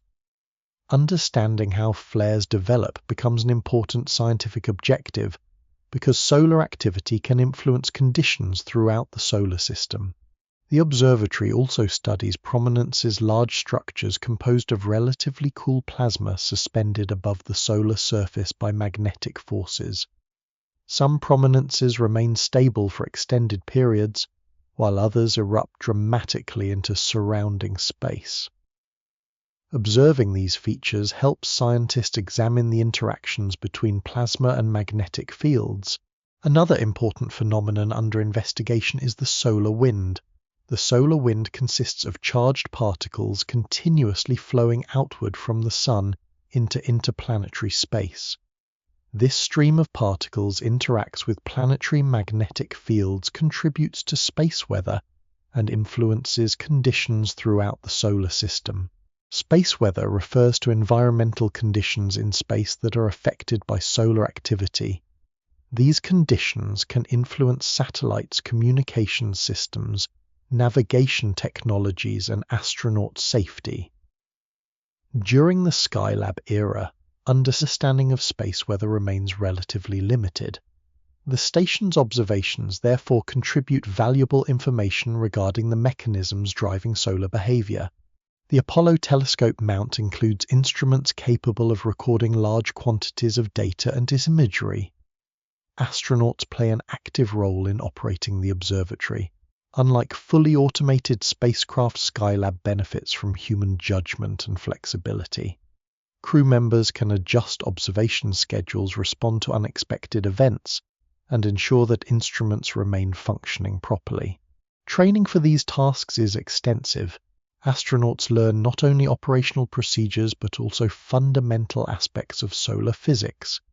Their responsibilities require both technical competence and scientific awareness. Through their efforts, observations are collected with a level of responsiveness difficult to achieve through automation alone. Many of the station's most significant scientific results emerge from these solar investigations. Researchers obtain detailed records of active regions, flares, coronal structures, and evolving magnetic phenomena. The quantity and quality of the observations exceed expectations in numerous areas. Some findings challenge existing assumptions, others confirm theoretical predictions. In many cases, the observations reveal levels of complexity that require further study. As often occurs in science, new information answers certain questions while generating additional ones. The data returned from Skylab contribute substantially to the development of solar physics. Scientists gain improved understanding of how magnetic fields shape solar structures. Observations help clarify relationships between different forms of solar activity. The station also demonstrates the value of sustained observation from orbit, encouraging future missions dedicated specifically to solar research. Throughout these investigations, the Sun remains both familiar and distant. It appears as a constant presence in daily life on Earth, yet Skylab's instruments reveal a dynamic environment characterized by immense energies, flowing plasma, and evolving magnetic structures. Features that seem stable from casual observation are shown to be part of an active and continuously changing system. From its position above Earth's atmosphere, Skylab transforms the study of the Sun. The observatory extends human vision into regions of the electromagnetic spectrum previously inaccessible from the ground. Through careful observation and analysis, it provides one of the most detailed views of solar activity available during its time. Orbit becomes not merely a place from which to observe Earth, but also a platform for examining the star that makes life on Earth possible. While Skylab's solar observatory studies the Sun and its instruments observe Earth below, another category of research unfolds inside the station itself. Within the controlled environment of the orbital laboratory, scientists investigate how physical materials, fluids, biological systems, and chemical processes behave when the familiar influence of gravity is greatly reduced. These investigations occupy workstations, storage racks, experimental chambers, and observation areas throughout the station. Together they form one of the most important collections of microgravity research conducted during the early years of human spaceflight. Microgravity is the term commonly used to describe the conditions experienced aboard orbiting spacecraft. Although gravity still acts on objects in orbit, everything falls together around Earth, producing the sensation of weightlessness. This environment allows researchers to observe processes that are often masked by gravity on the surface. On Earth, gravity influences nearly every physical system. Warm fluids rise while cooler fluids sink. Dense materials settle below lighter materials. Suspended particles gradually fall. These effects occur so routinely that they are often taken for granted. In orbit, many of them are reduced or altered significantly. As a result, researchers gain opportunities to examine underlying behaviors more directly. Fluid physics becomes one of the major areas of investigation. Fluids include liquids and gases, both of which respond differently in weightlessness than they do on Earth. Water, for example, does not naturally collect at the bottom of a container. Instead, surface tension becomes a dominant influence. Surface tension is the tendency of a liquid surface to behave somewhat like a stretched membrane. Inside Skylab, astronauts observe how liquids form spheres, adhere to surfaces, and move through containers under conditions where gravity no longer dictates their behavior. These observations help researchers understand fluid motion in environments relevant to future spacecraft industrial processes and scientific equipment. The movement of gases also attracts attention. On Earth, convection plays an important role in many systems. Convection refers to the movement of fluids driven by temperature differences. Warm material tends to rise while cooler material tends to sink. In microgravity, this process changes substantially because the upward and downward directions associated with gravity lose their meaning. Experiments examining heat transfer therefore become especially valuable. Researchers study how materials exchange thermal energy when conventional convection is absent or greatly reduced. Understanding these processes contributes to the design of future spacecraft systems, environmental controls, and scientific instruments.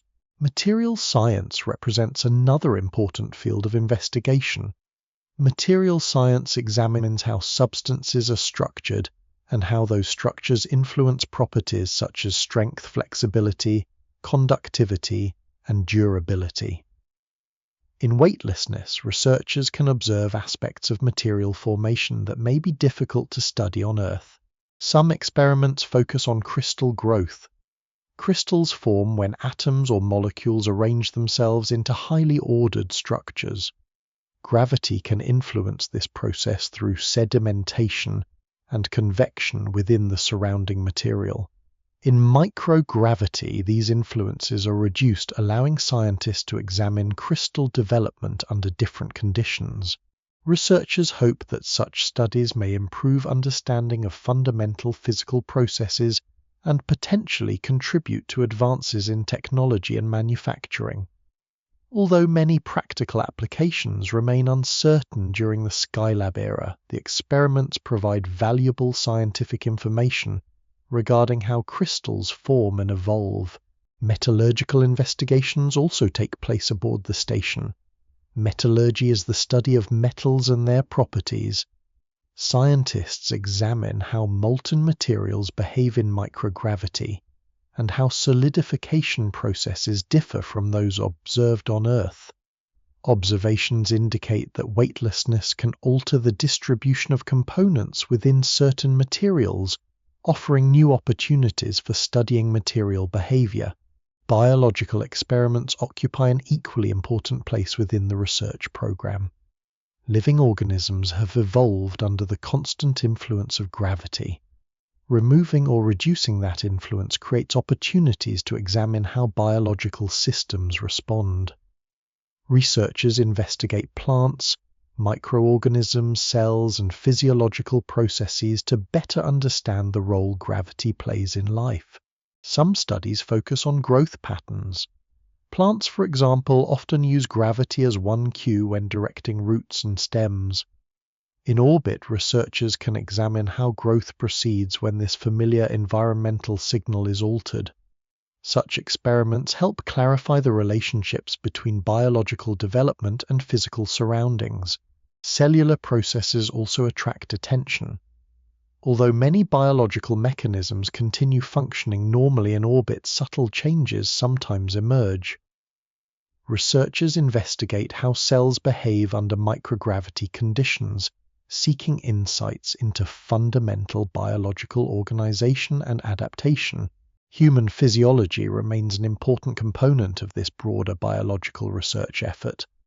The observations described previously regarding muscles, bones fluid distribution, and cardiovascular function contribute directly to understanding how complex living systems respond to weightlessness over extended periods. Astronauts play active roles in conducting these investigations. They prepare equipment, monitor experiments, collect samples, record observations, and document results. Their presence provides flexibility unavailable to automated systems. Procedures can be adjusted when unexpected situations arise, and detailed observations can supplement instrument measurements. Many experiments require patience rather than dramatic action. Researchers often seek small changes occurring over time. Data collection may continue for days or weeks before meaningful patterns become apparent. This station therefore functions as a long-term laboratory capable of supporting sustained scientific observation. Not every experiment produces clear or immediate conclusions. Some results raise new questions rather than providing definitive answers. This outcome is common in scientific research. Observations indicate certain trends while the underlying causes sometimes remain uncertain until further investigation becomes possible. Skylab contributes by expanding the available evidence and revealing areas deserving additional study. One of the station's greatest contributions lies in demonstrating that meaningful scientific research can be conducted routinely in orbit. Earlier missions often focus primarily on proving that humans can survive and function in space. Skylab shifts attention toward using space as a working scientific environment. The laboratory supports investigations that require time stability and repeated observation. By the end of these research activities, scientists possess a richer understanding of how physical and biological systems behave when gravity's familiar influence is largely removed. Fluids, materials, living organisms, and human bodies reveal behaviors difficult to observe on Earth. Within the station's walls, microgravity becomes more than a condition of flight. It becomes a tool for exploration, allowing researchers to examine fundamental processes from a new perspective high above the planet. As Skylab continues operating successfully in orbit, the station gradually enters its most productive period. The major repairs have been completed. Daily life has become increasingly routine. Scientific investigations are proceeding across multiple disciplines. Experience accumulated during earlier missions begins to influence the planning and execution of later expeditions. The station remains physically unchanged in many respects, yet the growing familiarity of its crews transforms how it is used. What begins as an experimental orbital laboratory increasingly functions as a mature research outpost. The second and third Skylab crews arrive carrying the benefit of lessons learned by those who came before them. Procedures have been refined. Equipment usage is better understood. Operational schedules reflect practical experience gained during the station's earliest weeks. As a result, later missions can devote more attention to scientific work and less to adaptation and troubleshooting. One of the most significant developments involves mission duration. Earlier American spaceflights often last days or weeks. Skylab progressively extends these periods. The station provides an opportunity to observe how astronauts perform during increasingly long stays in orbit, generating information essential for future space exploration efforts. The second crew spends substantially more time aboard the station than the first. Daily routines become highly structured. Scientific observations, maintenance activities, exercise sessions, medical monitoring and communication with Earth are integrated into carefully planned schedules. The crew operates within an environment that now feels less like a temporary spacecraft and more like a functioning workplace. As weeks pass, researchers gather increasing amounts of information regarding human adaptation. Observations indicate that many physiological adjustments continue beyond the initial days of flight. Astronauts develop efficient methods for movement, work organization, and equipment operation.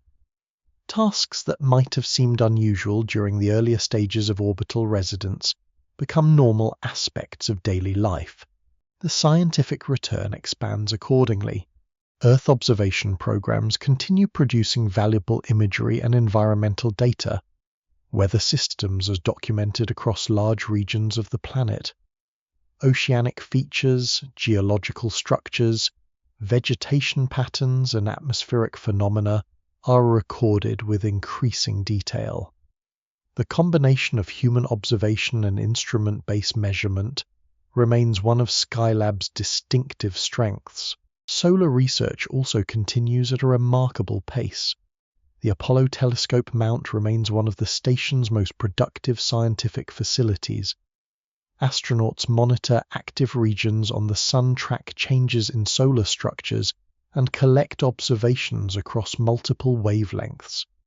Researchers on Earth receive a steady flow of information that helps deepen understanding of solar behavior and magnetic activity. Inside the station, microgravity experiments proceed across numerous disciplines. Materials science investigations, fluid studies, biological observations, and medical research generate extensive data sets. Some experiments confirm expectations derived from theory and earlier missions. Others reveal complexities that require further analysis. The growing productivity of the station reflects not only improved procedures, but also increasing confidence among the crews. Astronauts learn how to manage time effectively within the orbital environment. Experience reduces uncertainty. Workflows become smoother.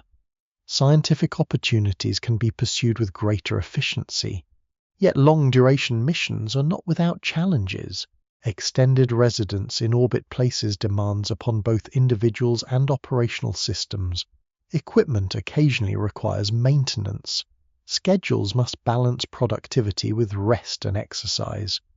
Researchers remain attentive to physical and psychological well-being. Continuous monitoring helps ensure that emerging issues are identified promptly. Observations gathered during these missions demonstrate that successful long-duration habitation requires careful management rather than simple endurance. Health maintenance, environmental support, meaningful work, and structured routines all contribute to mission success. Skylab provides a practical demonstration of these principles under real operational conditions. The final Skylab crew eventually arrives for what becomes the longest mission of the program. Their stay represents a significant milestone in American spaceflight. By this stage, the station has evolved into a highly capable orbital laboratory supported by extensive operational experience. The crew enters an environment already shaped by months of human presence. Equipment has been used and maintained. Procedures have been tested repeatedly. Scientific priorities are well established. Rather than pioneering basic station operations, the astronauts can focus increasingly on maximizing scientific return. Their mission generates a large volume of observations and experimental results. Medical studies continue tracking human adaptation over unprecedented durations. Earth resources investigations expand the collection of environmental data. Solar observations capture additional examples of dynamic activity within the Sun's atmosphere. Numerous other experiments contribute to fields ranging from physics to biology. One important outcome of these later missions is the demonstration that humans can remain productive during extended stays in orbit. Early concerns regarding long-duration performance gradually give way to evidence that astronauts can adapt effectively when provided with appropriate support systems and operational structures. Challenges remain, but the overall results prove encouraging. The station also serves as a training ground for future concepts of orbital habitation. Procedures developed aboard Skylab influence thinking about later space stations and long-term exploration programs. Researchers gain practical experience in scheduling logistics, maintenance, scientific operations, and crew support. These lessons extend far beyond the specific missions themselves.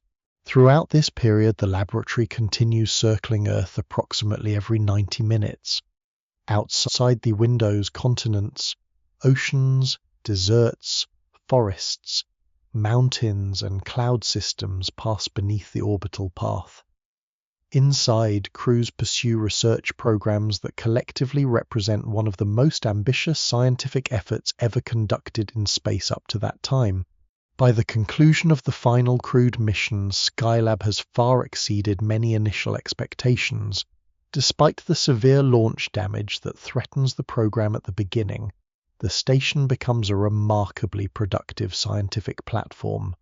Thousands of observations are recorded. Vast quantities of data are returned to Earth.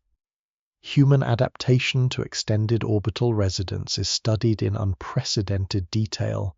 Most importantly, the later missions demonstrate that a space station can function as a true laboratory, rather than merely a technological experiment.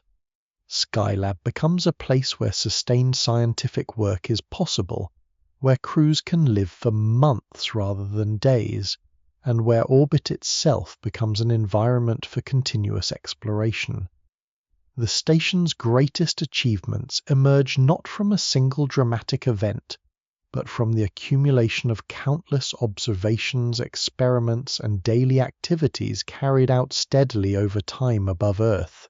When the final Skylab crew departs, the station remains in orbit above Earth, fully assembled and still capable of functioning. The departure does not mark the end of the laboratory itself.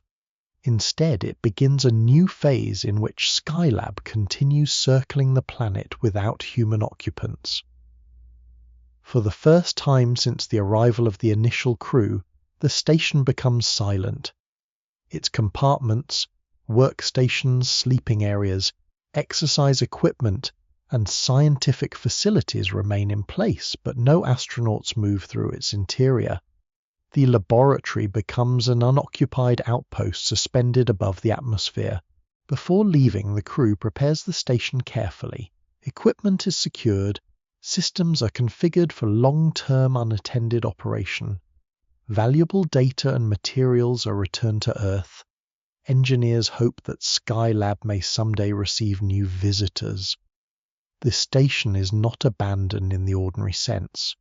Rather, it is placed into a condition intended to preserve future possibilities. At the time of the final departure, many planners believe that Skylab may remain in orbit long enough to support later missions. The station occupies a relatively high orbit and appears likely to survive there for an extended period. Some proposals even envision future crews arriving aboard vehicles that have not yet entered service. Discussions continue regarding possible ways to revisit and reuse the laboratory. However, the orbital environment proves more complex than early predictions suggest. Although space is often described as a vacuum, the region occupied by Skylab is not completely empty. Extremely thin traces of Earth's atmosphere extend far above the surface. At orbital altitudes, these particles are sparse, yet they are not entirely absent. As a spacecraft moves through this environment at very high speed, interactions with atmospheric particles create a small but persistent force known as atmospheric drag. Atmospheric drag gradually removes energy from an orbit. The effect is usually slow, but over long periods it becomes significant. As energy decreases, orbital altitude declines. Lower altitudes expose spacecraft to denser atmospheric regions, increasing drag further. This process can eventually lead to re-entry. During the Skylab missions, predictions regarding orbital lifetime rely upon estimates of atmospheric conditions in the upper atmosphere. Those conditions are influenced by solar activity. Increased solar activity can heat and expand Earth's upper atmosphere, causing it to extend farther into space than usual. When this occurs, drag on orbiting objects may increase. Observations during the years following the final crew departure indicate that solar activity is stronger than many earlier forecasts anticipate. The upper atmosphere expands more than expected. As a result, Skylab encounters greater atmospheric drag than planners originally predict. Engineers monitor the situation closely. Tracking networks continue observing the station's orbit. Measurements reveal a gradual decline in altitude. At first, the decrease does not create immediate concern. Orbital decay remains relatively slow. Yet as years pass, the trend becomes increasingly difficult to ignore. The possibility of preserving Skylab receives considerable attention. Various concepts are examined. Some proposals involve using future spacecraft to raise the station's orbit. Others explore different methods of extending its operational life. These ideas reflect both the scientific value of the laboratory and the substantial investment represented by its construction and operation. One challenge is timing. The development of the Space Shuttle program is underway during this period. Many planners initially hope that a shuttle mission might reach Skylab before orbital decay becomes critical. Such a mission could potentially boost the station into a higher orbit, preserving it for future use. As analyses continue, however, it becomes increasingly apparent that the schedule may not align favorably. The shuttle requires extensive development testing and preparation before operational flights can begin. Meanwhile, Skylab continues losing altitude. Engineers evaluate the station's remaining capabilities. Some systems continue functioning. Others gradually degrade as years pass without maintenance. The laboratory was never designed to operate indefinitely without human support. Nevertheless, its overall condition remains surprisingly robust for much of this period. Public interest grows as orbital predictions become more uncertain. Skylab is a large structure by the standards of spacecraft in Earth orbit. If re-entry eventually occurs, portions of the station may survive passage through the atmosphere. Scientists and engineers therefore devote considerable effort to understanding how the station is likely to behave during its final descent. Predicting re-entry is not straightforward. Atmospheric density varies with solar activity and other factors. Small uncertainties can influence estimates regarding both timing and location. Observations indicate that re-entry will eventually occur, but determining exactly when and where remains difficult. Throughout these years, Skylab continues its repetitive journey around Earth. Each orbit carries it over oceans, continents, deserts, forests, mountains, and polar regions. No crew members are present to witness these passages. The station moves silently through sunlight and darkness, while gradually descending toward denser layers of the atmosphere. The empty compartments remain largely unchanged. Workstations once occupied by astronauts stand unused. Observation windows no longer frame active scientific studies. Exercise equipment no longer supports daily routines. The laboratory that once serves as a center of continuous research becomes an artifact of earlier missions still traveling through space. Yet even in its unoccupied state, Skylab continues contributing to knowledge.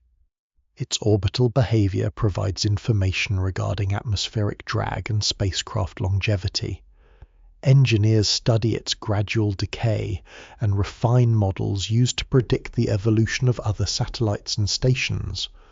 The laboratory remains a subject of observation long after scientific operations have ended, By the late 1970s, the outcome becomes increasingly clear. The station's orbit is declining more rapidly than early planners hope. Opportunities for rescue diminish. Discussions shift gradually from preservation toward preparation for re-entry. Skylab remains above Earth, but the forces acting upon it are steadily changing its future.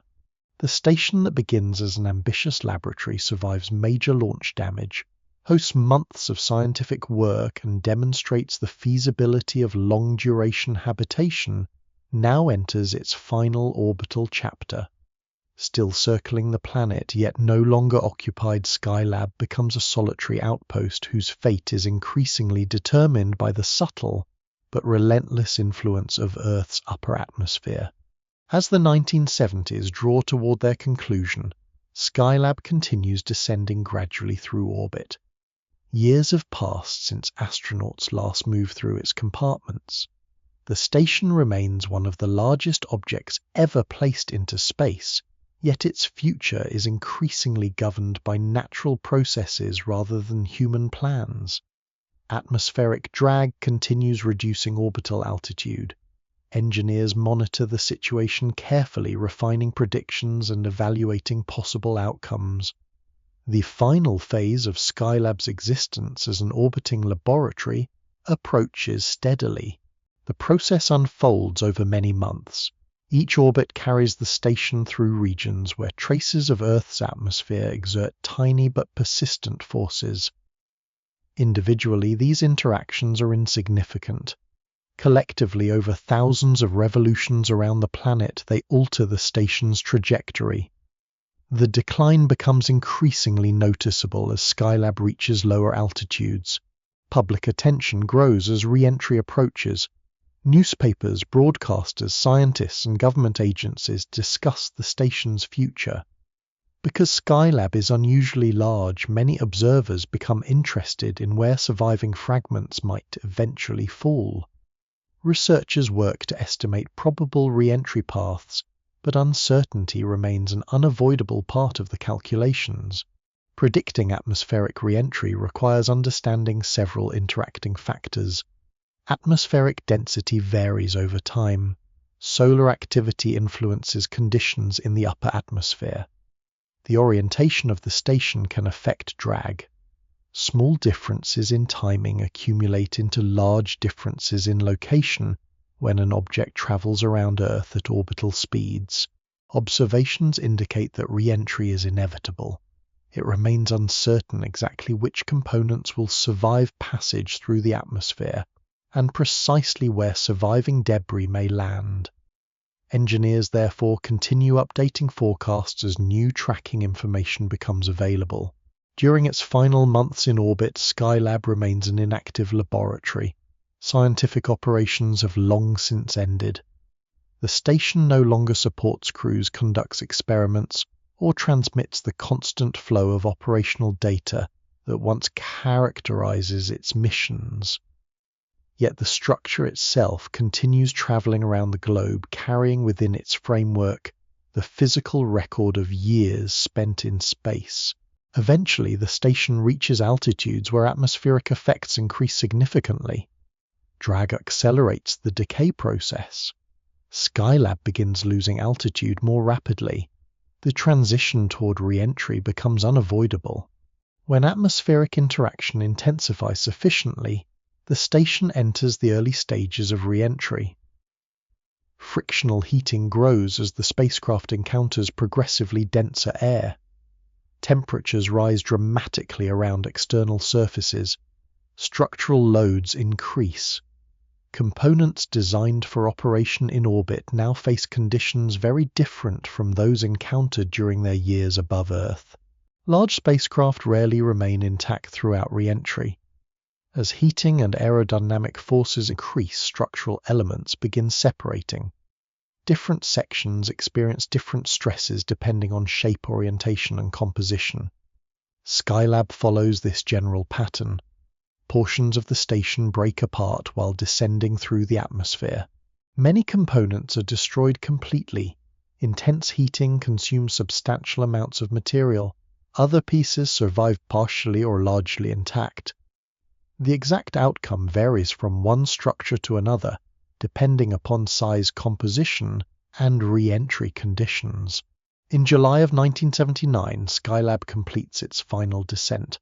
Fragments of the station reach Earth after surviving atmospheric passage. Most debris falls into remote areas or the ocean. Some pieces land in sparsely populated regions of Western Australia. No serious injuries are reported. The event marks the end of Skylab as a physical station in orbit. After more than 6 years circling Earth, the laboratory that begins as an ambitious adaptation of Apollo-era technology ceases to exist as a functioning spacecraft. Yet the significance of Skylab extends far beyond its final re-entry. Its scientific contributions remain substantial. Solar observations collected through the Apollo telescope mount provide valuable information regarding magnetic activity, coronal structures, solar flares, and related phenomena. Many findings influence future research programs and contribute to the broader development of solar physics. Earth observation investigations help demonstrate the value of viewing the planet from orbit using both instruments and human observers. Techniques explored during Skylab missions contribute to later developments in remote sensing, environmental monitoring, and resource assessment. Researchers gain practical experience in interpreting orbital observations across large geographic scales. Medical studies become particularly important. Skylab provides some of the earliest extensive data regarding long-duration human adaptation to spaceflight. Observations involving muscles, bones, cardiovascular function, fluid distribution, sleep, and psychological adjustment help establish foundations for future human spaceflight research. Many lessons learned aboard the station remain relevant decades later. The station also demonstrates the operational feasibility of sustained habitation in orbit. Earlier missions prove that humans can reach space and return safely. Skylab shows that people can live and work productively there for months. Daily routines, maintenance procedures, scientific operations, and health management practices all contribute to a growing body of experience regarding life beyond Earth. Its dramatic rescue following launch damage becomes another lasting lesson. The successful deployment of the replacement sunshade and the release of the trapped solar panel illustrate the importance of flexibility, creativity, and human problem-solving in space operations.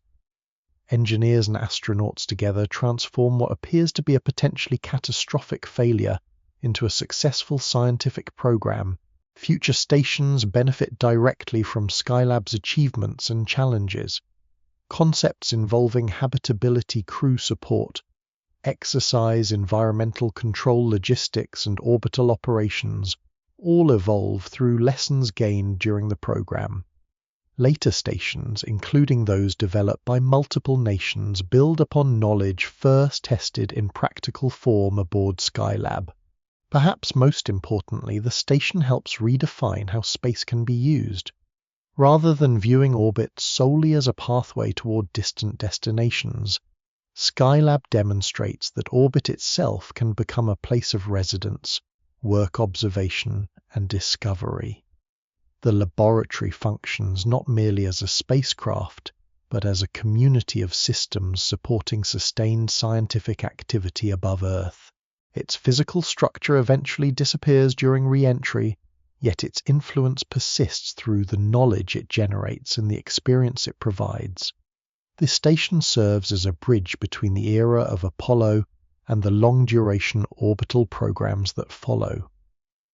Through years of Operation Scientific Investigation, human adaptation, and engineering innovation, Skylab establishes many of the principles that continue to shape human activity in space. The Earth continues turning beneath layers of cloud and atmosphere long after Skylab's final fragments complete their descent. Oceans reflect sunlight, winds move across continents, night follows day in an endless sequence of planetary motion. The station that once circles above these familiar scenes no longer exists as a physical structure in orbit, yet the knowledge gathered within its walls remains part of the continuing story of space exploration.